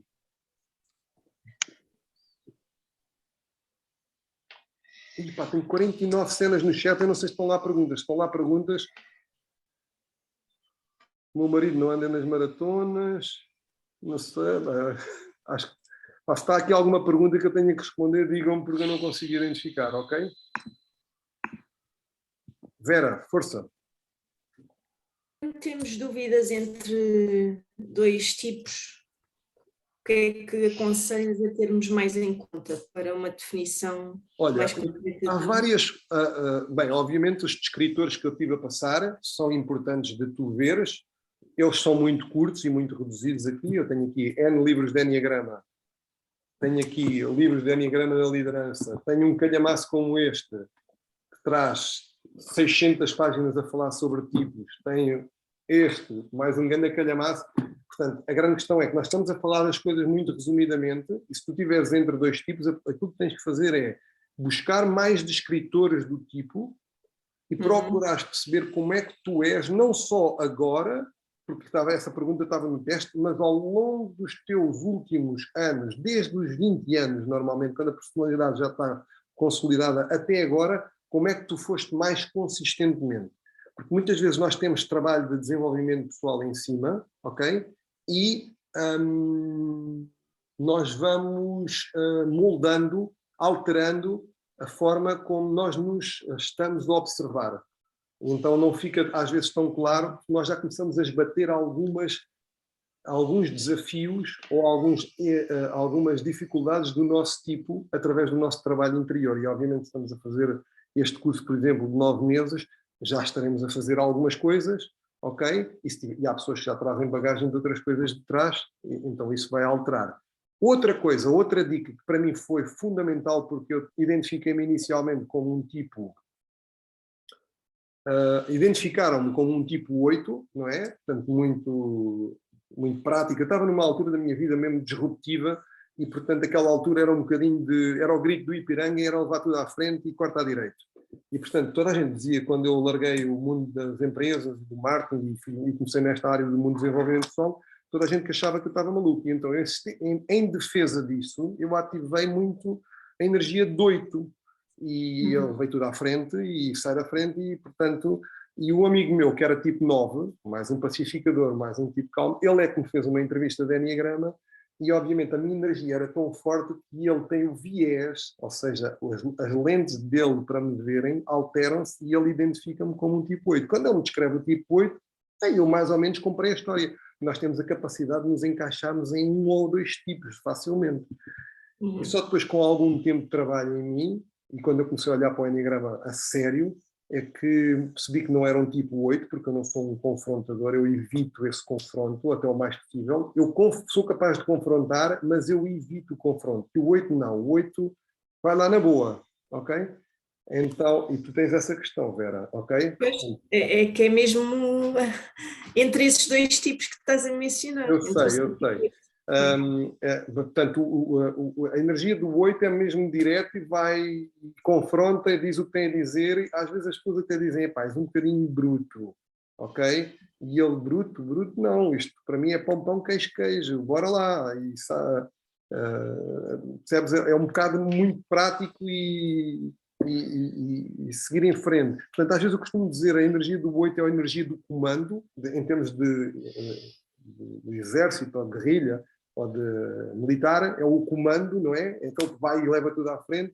E a energia do 7 é mais a energia do guerrilheiro, ok? É aquele que aparece no meio da floresta, manda uns tiros, esconde-se, depois desaparece outra vez. Depois, então, mas de onde é que isto veio? Ninguém sabe. Mas depois ele aparece outra vez do outro lado, manda mais uns tiros, ele está sempre lá. Portanto, a cena, eu gosto, eu sou tipo 7, ok? Eu sou tipo 7. Eu gosto de dizer que às vezes o tipo 7 é um bocadinho o pirómano de serviço, não é? Portanto, é o gajo que pega fogo e depois fica a curtir aquela cena, os bombeiros e toda tipo a malta toda a discutir, não é? E às vezes tem jeito para fazer, gerar discussões ou coisas que têm que ser faladas, mas tem um jeito e um charme para trazer as coisas para cima da mesa e depois colocar-se assim à margem e ver a malta toda, a ver como é que se resolve aquilo e ao mesmo tempo contribuindo, mas do tipo, mas não fui eu que comecei isto, não é? Não sei, Jorge, tu identificaste como um 7, faz sentido, não é? Portanto, é aquela maneira tipo easygoing de ser, não é? E eu identificaram-me com um 3 numa determinada altura, porque pensavam que era muito metas, objetivos, mas era uma coisa que eu sentia que não me encaixava. O que é que eu te aconselho? Qual é o conselho? Começa, depois de olhares para as características, olha para as coisas que tu não gostas do tipo, ok? Olha para as coisas que tu não gostas do tipo, dos dois tipos que tu estás a ver, e tu vais começar a sentir algo dentro de ti que tem a ver com o tipo que tu és, que tu começas a observar as coisas que tu não gostas em ti e começas-te a dar conta de que elas estão em ti, ok? E foi assim que eu me identifiquei num voo entre Lisboa e o Funchal, a olhar para as coisas, porque o tipo 7 é um tipo muito agradável, toda a gente que olha de fora quer ser um tipo 7, porque é muito entusiasta, muita gente quer ter um tipo 7 e é o brincalhão e leva a vida na boa. Há pessoas que não acham graça nenhuma também. Mas às vezes a vida de um tipo 7 pode ser um inferno, porque nós somos mais dispersos, desfocados, temos dificuldade em concentração porque temos 1001 ideias na cabeça ao mesmo tempo. Aquilo parece que lá de cima Deus fez uma ligação direta com fibra óptica para nós e descarrega 1000 ideias ao mesmo tempo e nós às vezes temos tanta coisa para fazer que até não fazemos nenhuma delas e não conseguimos terminar as coisas, não é? Então, às vezes a vida de um tipo 7 é um inferno. E, portanto, foi nestas coisas que eu me identifiquei assim, oh my God, como é que é possível? Eu sou, desculpem-me o termo, eu sou esta merda, ok? E quando tu começas a sentir isso, então tu sentes que, ok, talvez eu tenha chegado a casa. Chegar a casa é eu identificar-me e perceber qual é o meu tipo, ok? Tu és um 7, Ricardo? Eu sou um 7. Ok. Obrigada, Ricardo. Rosário? Olha, Ricardo, diz-me uma coisa, há alguma chance de saber qual é a combinação que resulta num tipo 4? Um tipo 4 é um BY. Ok, está bem. Ok? Tá, obrigada. Por exemplo, antagonismos entre tipos, como há pouco falava a Ana Oliveira. É difícil, por exemplo, às vezes entre um tipo 7 e um tipo 4, por exemplo, é difícil, porque são mundos opostos, reparem aqui. Um 7 está aqui, na zona dos mentais, o 4 está aqui na zona dos emocionais. O 7 está aqui na zona dos mentais, mas mais superficial, ou seja, ele não é um mental muito fechado. Há aqui mentais que são muito... São aquelas malta tipo, vamos chamar, não é correto, mas vamos dizer tipo nerd, tipo malta que estuda e analíticos, tipo cientista, não é? O tipo 7 não, o tipo 7 é um gajo que analisa as coisas todas, interliga ideias, é muito rápido a pensar e bora a seguir, segue, vamos curtir a vida, vamos fazer... Quando as coisas começam a demorar muito tempo, eu começo a perder a paciência, não é? Então, o que é que vai acontecer? Portanto, é um mental mais superficial. O que é que acontece aqui com... Porque reparem uma coisa, imaginem, profundidade, superficialidade. Profundidade, superficialidade. Se aquilo está mais ali, o mental mais superficial. Este está aqui em termos dos emocionais, ok? Um emocional mais profundidade, ok? Então, um 7 num 4 pode dar muito trabalho numa relação. Ou num trabalho, ou seja, tem pessoas que trabalham juntas, porque uma vê o mundo de uma maneira, outra vê de outra. Só que ao mesmo tempo são altamente complementares e desenvolvem-se, têm um trabalho e uma função de ensinar ao outro este ensinar àquele que tem que ser menos superficial e este ensinar a este ao 4 que tem que ser menos profundo, porque senão fica sempre no drama, não é? Eu tenho um amigo meu, que é o Eduardo Turgal, com quem estudei e é um grande amigo e com quem trabalhei várias vezes e éramos para ser sócios, num projeto em termos de workshops e coisas do género, e o Eduardo contava uma história, que penso que ele também terá ouvido do outro lado, que é a história entre um 4 e um 7 numa piscina, os dois a nadarem numa piscina, não é? Então, como os dois gostam de explorar as coisas da vida e a diferença, não é? O 4 e o 7, então queriam ir, ao 4, vamos lá abaixo ver, ao fundo da piscina, vamos ver como é que é o fundo da piscina. Ok? Aquilo são 4 metros até lá abaixo, não é? E então eles começam a nadar lá para baixo, a nadar, só que o 7, quando vai a meio do caminho, começa a ver que vai-lhe faltar o ar, como ele foge do sofrimento, dor e privação, ele fica a meio caminho e diz assim, já não vou lá mais abaixo, que isto vai-me faltar o ar, eu nem vou lá abaixo, não é? E o 4 continua a ir lá para baixo e fica lá no fundo da piscina. O 7 fica a ver, bem, começa-lhe a faltar o ar, ele vem cá para cima, fica agarrado na beirinha da piscina. Passam 30 segundos, 1 minuto, 2 minutos, mas o 4 não vem. E ele olha, está lá ele embaixo aí, a explorar o fundo da piscina, tudo, cada azulejo, todo detalhe, não sei quantos. E quando chega cá acima, já não aguenta mais, vem para cima, e quando vem para cima já vem às golfadas de água, não é? E vem a cuspir água, e o 7 diz assim, 4, mas para que é que tu fazes isso? Para que é que tu fazes isso? Para que é esse sofrimento todo? E o 4 vira-se para ele e diz assim, 7, tu nunca vais saber o que é uma piscina.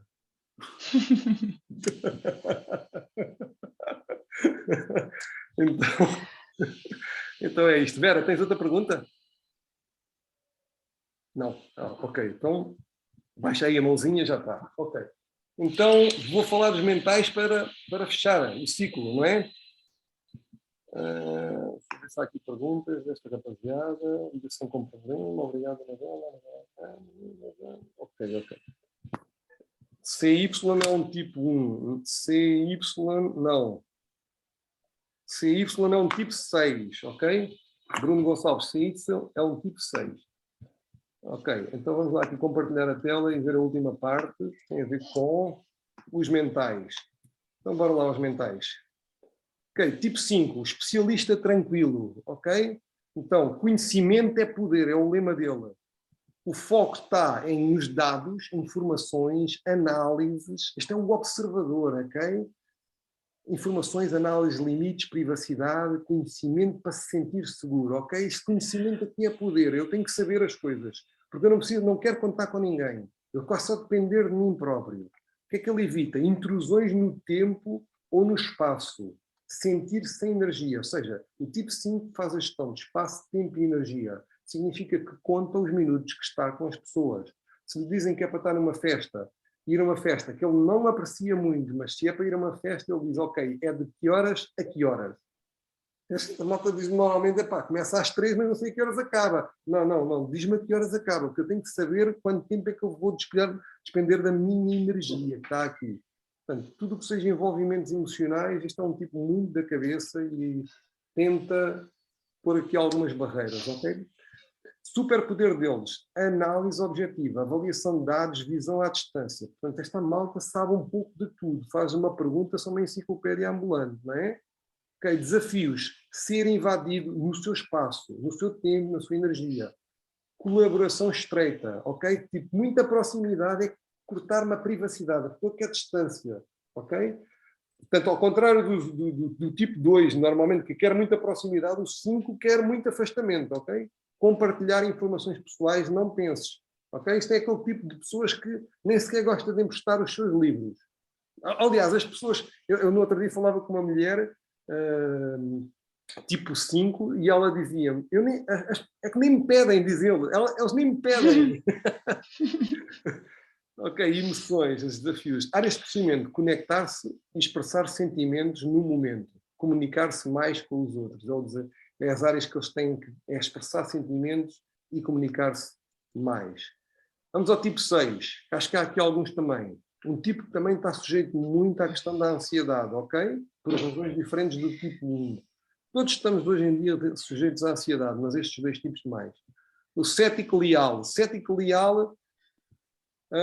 aqui chama a atenção, se o Ricardo ainda estiver aí, Ricardo, era entre estes dois tipos, ok, que andávamos, ok? Aqui olha a atenção para este agora também, cético leal, ou seja, cético porquê? Porque eu não acredito em nada até que me comprovem, a partir do momento que me comprovem, passo para o outro lado do leal, ok? Lealdade absoluta, ok? Então não é porque sou paranoico, porque não tem alguém querendo me pegar, não é? Ou seja, alguém sempre vai me querer fazer alguma coisa. Foco, avaliação de riscos e ameaças, previsão e resolução de problemas, testar por meio de questionamento, fazer perguntas. Porquê? Porque eu quero antecipar, eu quero esquadrinhar tudo, quero fazer o raio-x, quero antecipar cenários do que é que as coisas podem acontecer. Quero ter um cenário A, que é o plano normal, quero ter o plano B, o plano C, e se for possível ainda tenho um plano D, se todos correrem mal, ok? Então, o que é que ele evita? Perigo. O pior cenário, ou seja, evita o pior cenário acontecendo. Muitas vezes o que acontece nos tipos 6 acontece qualquer coisa má numa empresa ou num grupo, mas o 6, assim, tipo, pá, pessoal, estamos tranquilos, eu já tinha pensado nisso, ok? Então, a única coisa que ele tem receio é de não ter antecipado isso. Ou seja, não está preparado, que ele está aqui agora a seguir, e as ameaças acontecendo e se materializando. Portanto, e ele não ter antecipado. Ou seja, como é que foi possível eu não pensar nisto? Superpoder dele, altamente intuitivo, que é uma coisa que ele custa a conectar, porque ele acredita, ele está tão focado lá fora e está tão focado no medo de que as coisas podem acontecer que ele perde parte da sua intuição, mas o superpoder dele é ele religar-se mais com essa intuição. Analítico, perspicaz, bom identificador e solucionador de problemas. É o chamado troubleshooter, o gajo que consegue dar cabo de tudo o que possa acontecer. Ou seja, é aquele que a malta está a fazer um plano de uma startup e ele já está a dizer, olá pessoal, mas já pensaram nisto? A malta ainda só estamos no sonho, ok? Não, mas temos que pensar o que é que pode acontecer. Tipo, e às vezes isso é bom, numa determinada fase mais à frente, no princípio pode matar às vezes os sonhos, ok? Desafios. Lidar com o medo, desenvolver confiança, ok? Assumir o seu próprio poder, autoridade e ter fé, que foi uma coisa que ele perdeu. Ele desconectou-se disso. Ou seja, houve qualquer coisa que ele se desligou, ok? E a partir daí ele tem que passar a esquadrinhar e ver tudo o que é que pode acontecer. Áreas de crescimento, aprender a confiar e ter fé, assumir o próprio poder e não projetá-lo para fora, moderar a ansiedade. Chuta, Ricardo. Eu queria perguntar qual é que é a combinação dos outros grupos para o 6? É um CY? É um CY, né? Pois é, que eu estava na dúvida entre esses dois. Eu sei, por isso é que eu estou a falar para ti também. É que eu com esta descrição eu identifico-me mais com isto. Pois. Como vocês todos sabem, não é? Exatamente. Exatamente. Fica a Giga acha que eu sou um. Mas a Giga não está lá na tenda a ver-me a fazer perguntas de 2 em 2 minutos. Atura-me aqui em casa. Yeah.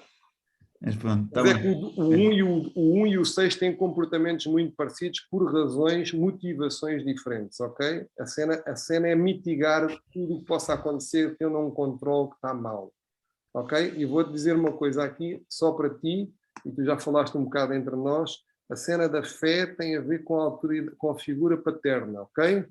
Depois falamos mais os dois num tete-a-tete no sábado ou no domingo, está bem? Obrigado. Vamos ao último. o visionário entusiasta, o 7, né? Porquê se sentir mal quando você se pode sentir bem? Portanto, esta é aquela malta do bora lá, a vida é boa, né? Costuma dizer muitas vezes também que é o tipo do playboy, né? Ok?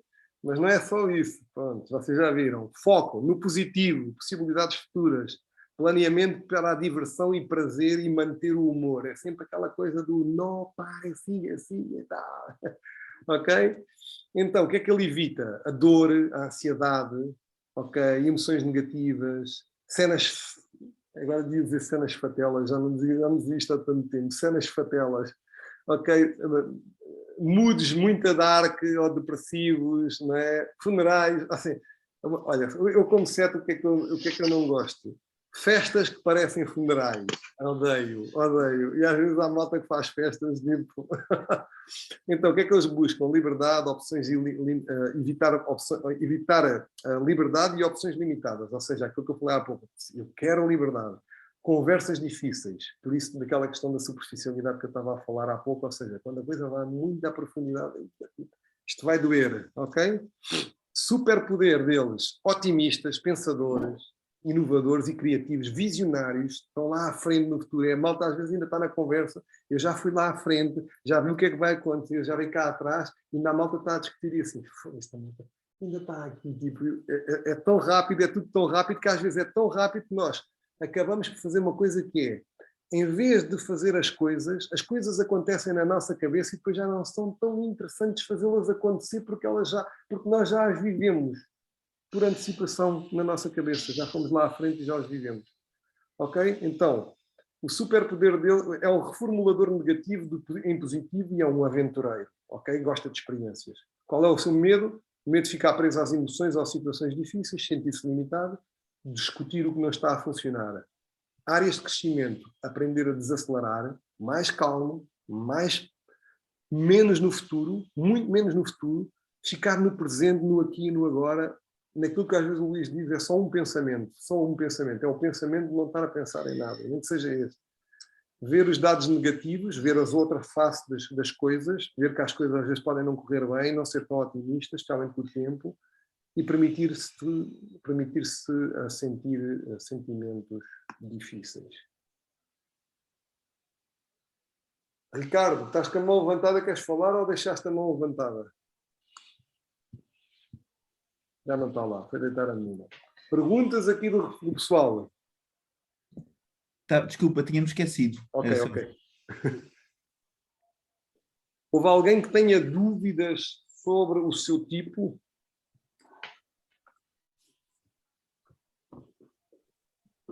Ricardo. Fala, Ana Viegas. Estás bem? Estás-me a ouvir? Estou a ouvir, não estava-te a ver. Não, tenho isto fechado. Porque... Ok, Ana, tudo bem, já estou a ouvir quem és. Sou a velhota. É aquela que me dá cabo do canastro, não é? Mas, mais ou menos. Tu és 7 ou não, Ana? Sou, filho. Infelizmente, não sei se infelizmente, se felizmente. Há uns anos atrás disseram que eu era 2. Mas eu, sinceramente, acho que me identifico bastante com o 7. Há sempre coisas que a gente não se identifica tanto, mas pronto. Aquilo que eu tinha, já tinha escrito, mas tu não chegaste lá quando começaste a andar para cima e para baixo no chat. Não consigo ler as mensagens, querida, não consigo. Na boa. Tu vais-nos facilitar essas características dos nossos números ou não? Olha, perdão, eu estou a gravar isto. Ok. Eu coloco isto coloco isto no YouTube, no meu canal, e da comunicação, já nem sei, ou no meu pessoal ou no da comunicação mais eficaz. E dou-vos um link, meto no grupo, vocês acessam a isto tudo, ok? Ok, na boa. E posso escrever um paper com algumas coisas sintéticas sobre isto. E sim. O que é que eu te quero dizer? Coisas importantes que eu ainda posso dizer a vós antes de sairmos, e já estamos fora da hora. Se vocês estiverem a abusar, corram comigo ou podem sair. Então, olha, uma coisa que está aqui assim é o seguinte: há pouco sim, nós podemos mudar de tipo ou não mudar de tipo. A Ana Oliveira perguntou isso, ok? Nós não mudamos de tipo. Quando nós estamos bem identificados, deixem-me pôr aqui sim, isto é maior, porque eu tenho aqui um filtro que começa a escurecer. Quando nós estamos bem identificados, nós próprios nos identificamos, ok? O que vai acontecer é que, às vezes, em determinadas fases da nossa vida, nós não parecemos tanto o nosso tipo, e tem a ver com uma coisa que nós chamamos aqui níveis, está aqui níveis, de 9 até 1, níveis de consciência, ok? E normalmente todos nós, vocês estão aqui a ver esta range que está assim no meio, que é preto a preto, 6, 5 e 4, nós normalmente, em termos de humanidade, em termos de pessoas minimamente funcionais neste espaço, nesta vida, nesta realidade, nós andamos aqui se calhar entre 6 e 5, no 7 às vezes, ok? Quando andamos no 7 já estamos a descambar para níveis de 8 ou 9, são níveis em que as pessoas já não são tratadas com coaching, já não são tratadas com enneagrama, são tratadas normalmente com psiquiatria e com medicação. Sendo nós a favor disso ou sendo contra, whatever, ou seja, a pessoa está num processo de adição e de compulsões que ela tem que ser estabilizada de uma forma diferente, ok? Ela entra em piloto automático, em mecanicidades, completamente uma máquina. Aqui é uma máquina mesmo louca, como dizia o Gurdjieff, que foi um pensador do enneagrama, que viveu no princípio do século passado em Moscou e trouxe o enneagrama para o Ocidente. Então, se nós andarmos aqui nesta range 7, 6, 5, ok, nós andamos mais ou menos funcionais. E o que é que significa? Que há momentos e acontecimentos da nossa vida, quando nós temos um divórcio, quando nós temos uma morte de um familiar, um pai, uma mãe, quando nós temos um filho doente, quando nós vivemos uma gravidez, quando somos pais, quando... Ok? Isso vai nos fazer variar nesta escala de um lado para o outro, ok? Sempre que estes números que estão cá em cima, 3, 2 e 1, isto é quase níveis de consciência de avatar, tipo Buda, Krishna, Jesus Cristo na Terra, ok? Iluminação total, um Gandhi aqui a trabalhar. Um Gandhi provavelmente estava aqui no nível 3 ou 2, ok? Portanto, são malta que não vê, só vê paz e amor em todo lado, não é? Portanto, não, nós andamos aqui e andarmos aqui já não é nada mal, ok? Muito bom. Portanto, os níveis de consciência vão determinando aspectos da personalidade um pouquinho diferentes. Depois há uma outra coisa, ok? Que é o seguinte. Existem 3 instintos, ok? Instintos. E isto é só para complicar um bocado mais, e eu não vou debater muito isto, porque isto significaria entrar agora aqui para o mundo e estaríamos aqui horas e horas. Os instintos no enneagrama significa que, para além das nossas personalidades 9, existem 3 instintos, ok? E esses instintos são mais fortes, esses instintos já vêm do feto, esses instintos já vêm da gravidez, esses instintos já vêm da barriga da mãe.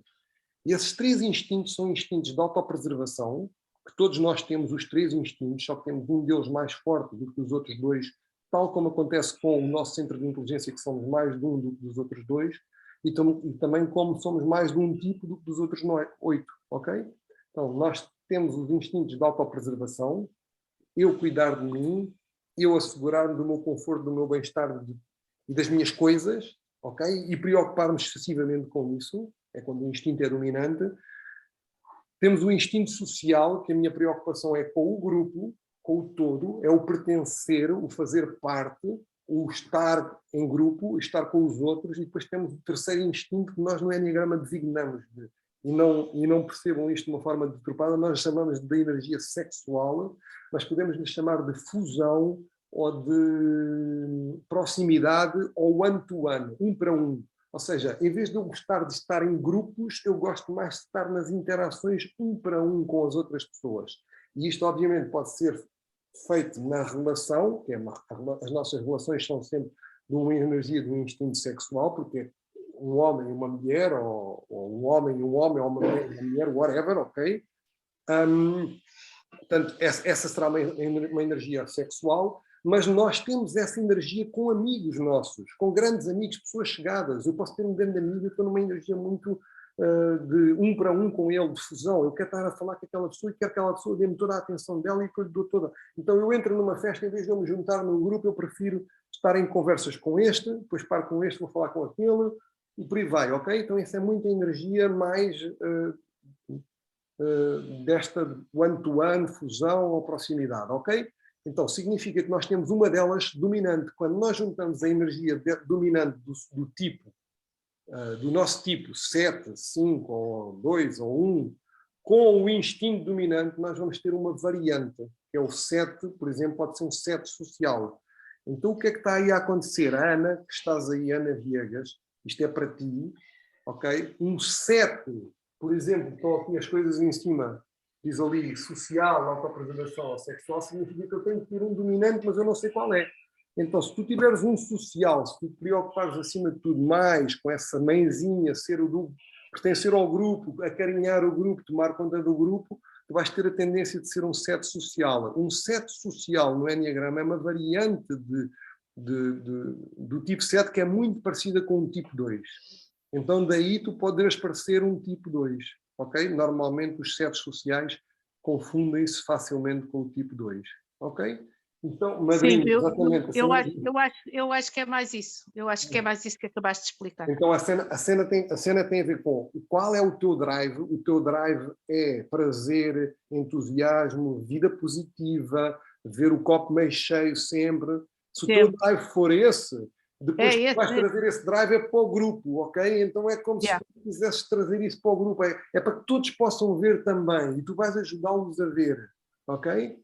Então, olha, agora no Healing isso aconteceu, bué. Ok, então o 7 social... Verdade, sou testemunha.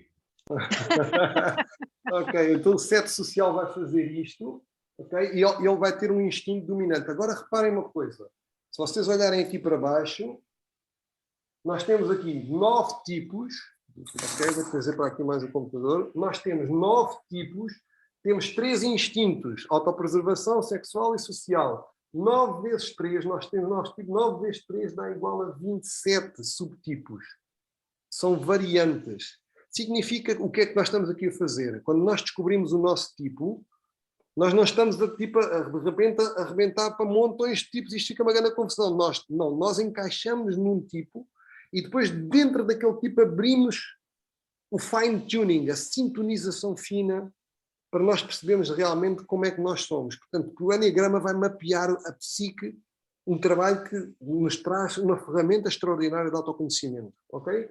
Então, 27 subtipos é a forma como nós podemos encontrar-nos com o nosso instinto dominante. Só que o instinto é-nos dado por a última coisa que vos vou falar hoje, é-nos dado por uma coisa que nós no Enneagrama chamamos a paixão. Ok? E a paixão não é nós estarmos apaixonados. A paixão é estudada há milhares, há centenas de anos, e há milhares já, e a paixão tem a ver com sofrimento, ok? Com dor. Por isso é que existe um filme do Mel Gibson chamado A Paixão de Cristo. Ok? Então a paixão, quando nós estamos apaixonados, nós temos um momento que é um momento de encantamento. Normalmente ele dura entre 6 meses a 3 anos.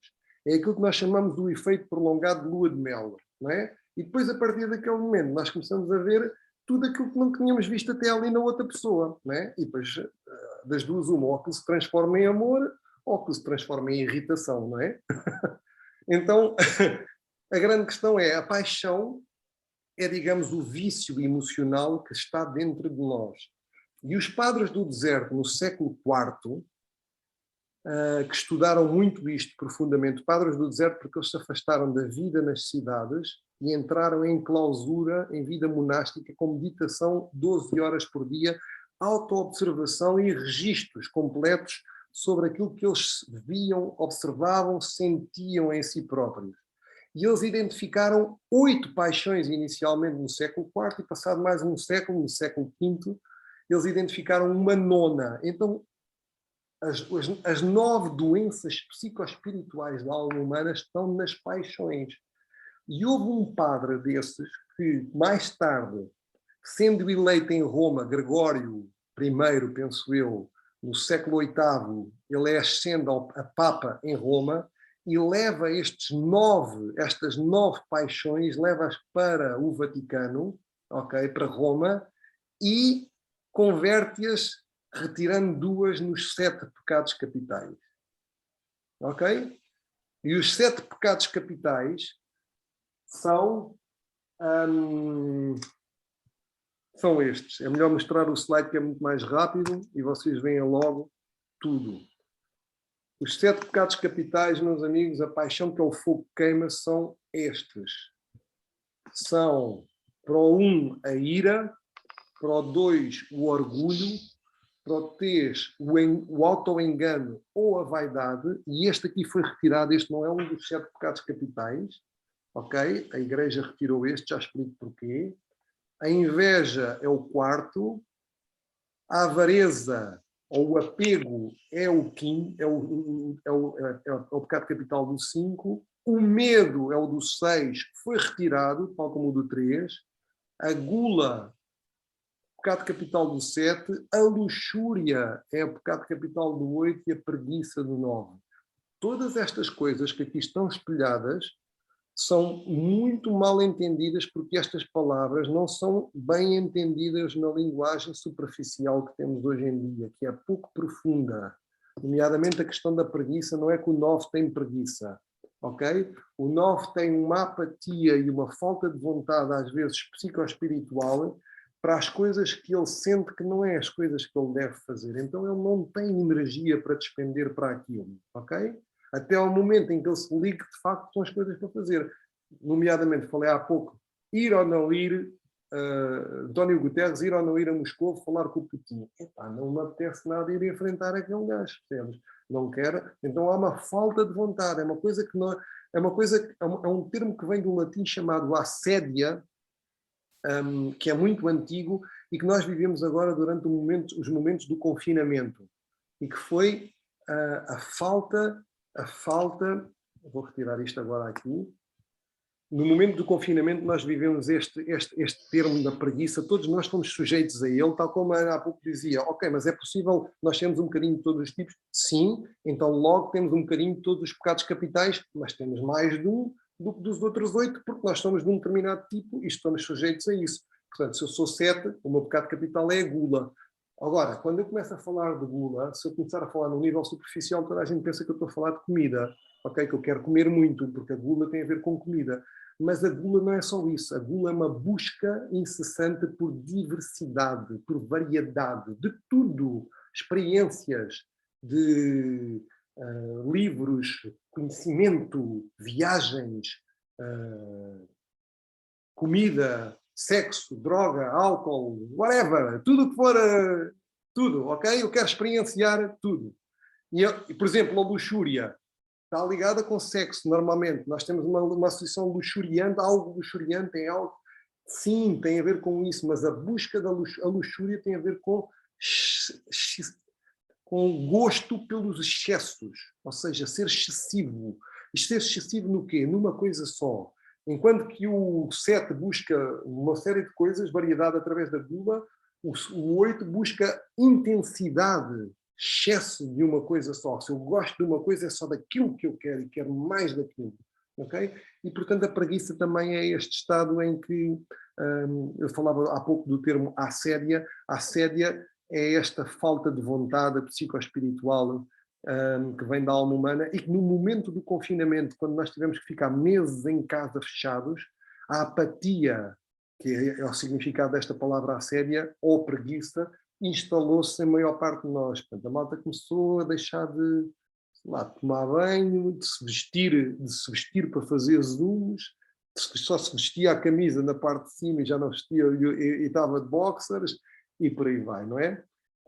Então, os pecados capitais são aquilo que dá a fusão entre o pecado capital, não vou falar de pecado capital, a fusão entre a paixão do meu tipo, o vício emocional, mais o instinto, ou seja, estas coisas que eu vos falei, da ira, preguiça, luxúria, inveja, por aí vai, mais autopreservação, instinto dominante, autopreservação sexual ou social, vai-me dar igual ao subtipo. Isto porquê? Porque a paixão está ligada ao meu tipo. Portanto, se eu estou a falar de uma determinada paixão, já estou a falar do meu tipo. Portanto, esta é a complexidade toda do Enneagrama. Isto aqui é muita informação para vós, depois vocês no fim de semana podem estar, quando estiverem comigo, abordem-me, façam perguntas, ouçam novamente este vídeo e eu vou esclarecer tudo o que for necessário para vocês poderem compreender um bocadinho mais. Certo é que esta é a ferramenta mais eficaz que eu conheço, e eu conheço várias, ok? Mais Briggs Test Indicator, DISC, outras ferramentas de identificação da personalidade, e o Enneagrama é aquela que é mais vigorosa, mais flexível, mais maleável, e que eu acho que casa muito bem com aquilo que nós já estudámos do Ki das 9 estrelas, que é complementar, porque o Ki tem aquela energia determinada pela data de nascimento, não é? E depois temos, temos esta questão que tem a ver com as nuances espirituais e psicológicas da personalidade, que nos ajudam a compreender-nos melhores e que nos ajudam a consolidar com tudo o que já aprendemos, e com isto podemos consolidar um trabalho de transformação e de evolução muito maior. Depois reparem uma outra coisa ainda, olha, reparem uma coisa, quando há pouco estávamos a falar, por exemplo, um 7. Reparem que o 7 está ligado aqui por uma linha ao ponto 1. E está ligado por o 7, está ligado por uma outra linha ao ponto 5. A isto no Enneagrama nós chamamos flechas, ok? E isto significa, em linguagem básica, Enneagrama 1.0, quando nós estamos em stress, um 7 quando está em stress, vai para o ponto 1, vai para o pior de um perfeccionista, que é o 1. Então fica crítico, fica a mandar vir, está tudo mal feito, ninguém sabe fazer nada, não sei quantos. Não, então começa, e às vezes desliga-se das coisas, não quer saber mais disso. Tipo, posso-me afastar da situação, ou então cai em cima da malta toda, tipo pica-miolos, às vezes dos outros e de mim próprio, autocrítica, ok? Então, quando eu venho para o 5, o 7 que está sob o efeito da gula, mais é melhor, mais, vem para aqui para o 5, e no 5 vem buscar menos é mais sobriedade, viver de uma forma mais minimalista e contida, como vive o 5. Então nós aqui já temos acesso a 1 ponto, a 2 pontos e a 3 pontos. Depois existe uma outra coisa que são as asas no Enneagrama, que são os números que estão ao meu lado. Então eu posso ter um 7 e tenho alguns recursos para ir buscar ao ponto 8, e talvez tenha sido aquilo que o outro amigo meu identificou-me quando me identificou como 8. Eu estou a ir buscar recursos ao 8 ou estou a ir buscar recursos ao 6. Então reparem, eu já não sou só um tipo, eu tenho o meu tipo, que tem 2 asas, tem ligação a mais 2 pontos, e tem 2 flechas, tem 5 pontos de contacto, e depois ainda tenho uma variante de autopreservação sexual ou social. Percebem a complexidade disto? Se não perceberem, eu explico e ficamos aqui até às 2 da manhã. Ricardo. Olá, olha, estava só aqui a perguntar-te, e entre o 6, o 9 e o 3 também são flechas? Não tem as setinhas, mas são flechas também? Exatamente. Ok. Não tem cá as setinhas. Pá, tu és o gajo. Não te escapa nada, caralho. Claro que sim, não faltam aqui as setinhas, mas o 6 tem uma flecha para o 9, ok? E tem uma flecha para o 3, e o 3 tem uma flecha para... E por aí vai. Ou seja, o que é que acontece aqui? Curiosamente, se vocês repararem, estes, porque é que eles estão vermelhos e porque é que é o triângulo que tem a lei do 3? Eles são o centro do centro de inteligência. São o centro do centro de inteligência. O 6 é o centro do centro de inteligência dos emocionais, dos mentais. O 9, o centro do centro de inteligência dos instintivos. E o 3, o centro de inteligência dos emocionais. Então, o que é que eles fazem? Eles tendem a contrariar a energia do centro. Se este centro é emocional, o 3 vai ser menos emocional. Se este centro aqui de energia é o dos mentais, este vai procurar contrariar o mental, antecipando tudo, não é? O 9, se aqui o centro de energia é o do corpo, do instintivo e do fazer entrar em ação, eles vão ser mais, a preguiça vai toldá-los mais. Então, há aqui forças que contrariam isto, pá, mas isto é tipo já 2.0, 3.0, por aí vai, ok? Estaríamos aqui uma noite inteira a falar disso. Mais perguntas para fecharmos isto, já vai longo. A malta amanhã tem que trabalhar. Aproveitem agora, que agora é que é tudo. Ficaram esclarecidos com isto? Ficaram a entender um bocadinho melhor a complexidade? O que é que acontece aqui?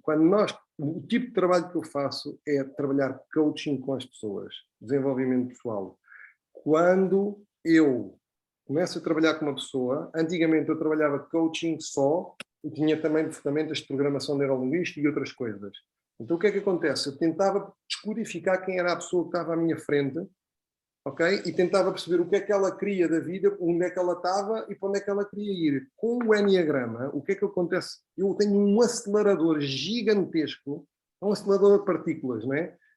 Coloca-me logo num ponto em que eu consigo perceber como é que eu vou ajustar todo o meu processo de coaching com maior eficácia, rentabilidade e resultados para a pessoa, a uma pessoa que eu já sei quem é a pessoa que está à minha frente.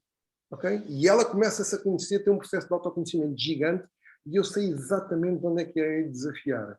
Porque, reparem, às vezes há coaches que são muito desafiadores, querem que as pessoas entrem em ação. Uma das piores coisas que podes fazer, por exemplo, a um tipo 9 é começar a espicaçá-lo para entrar em ação.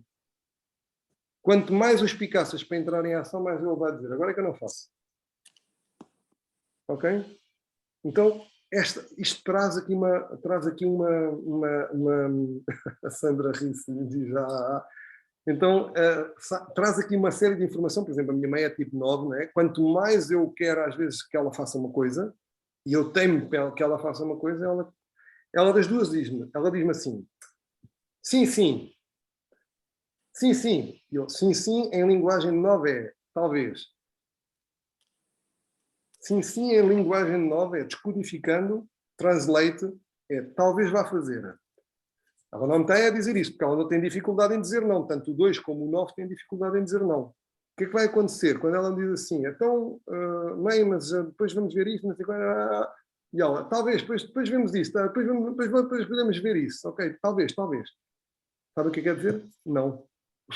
Mais tarde, é tipo, eu não estou a dizer agora não, porque não quero estragar o ambiente e não quero quebrar a harmonia, mas depois, mais tarde, quando tu me ligares, eu vou assim, não, afinal não vou, filho, afinal não vou, não queria ir. Faz sentido para vocês? Anabela, tu dá um 9, não foi? Está a bater certo isto? Completamente. Ok. Todos os tipos de personalidade que aqui estão são absolutamente maravilhosos e fantásticos. Alguns são mais raros de encontrar, como o tipo 5, deixa-se ver menos. Também estima-se que hajam menos tipos 5, estima-se, mas eles também não se deixam ver tantos. Portanto, eles não se misturam, eles resguardam-se mais. Ok? Falei um bocadinho da ansiedade, e a ansiedade é, todos estão sujeitos à ansiedade, o tipo 1 por causa do perfeccionismo, o mundo perfeito, muito, e o tipo 6 por causa do medo, muito. Há bocado eu não falei que dois das paixões foram retiradas e não foram consideradas pecados capitais, foi a vaidade do tipo 3, porque se queríamos controlar as massas, os cristãos, em Roma, e nós éramos os padres éramos os intermediários entre Deus e o homem, então isso era uma forma de vaidade. Então essa paixão, ou esse vício emocional, tira, que não interessa, porque não pode ser pecado capital nós termos esse enaltecimento, auto-engano, essa inflar. E depois o outro, que é o medo, vocês já devem perceber logo porquê, não é? Porque se ter medo fosse um pecado capital, então era impossível controlar as massas e ter a narrativa toda do inferno, dos pecadores, e de se nós não expurgamos ou não excomungamos todos os pecados nesta vida, vamos para o inferno. E, portanto, as pessoas têm que ter medo. E, portanto, esses foram retirados. E, portanto, estas são as narrativas que são construídas no mundo. Mas esta história todas vocês já sabem da Escola da Espiritualidade da Matéria, porque isso é o que nós temos falado sempre. E como diz o Luís, o mundo mudou desde o advento da agricultura há 7 ou 8 mil anos atrás e nunca mais foi o mesmo. Obrigado por estarem presentes. Adorei poder servir-vos e se houverem questões, entrem em contato comigo, seja por mensagem, por telefonema ou lá no fim de semana. Obrigada a nós. Obrigada, Ricardo. Obrigada. A todos. Obrigado. Beijinho, beijinho. Obrigado, Ricardo, pelo teu tempo e pela tua entrega. Muito obrigada mesmo. Até em breve. Foi muito bom, obrigada. Obrigada, Ricardo. É uma paixão recente, mas é extraordinária. Está a ver? Muito bom. Obrigado. Varinha! Ainda está acordada, meu Deus. Uau! Vai estar com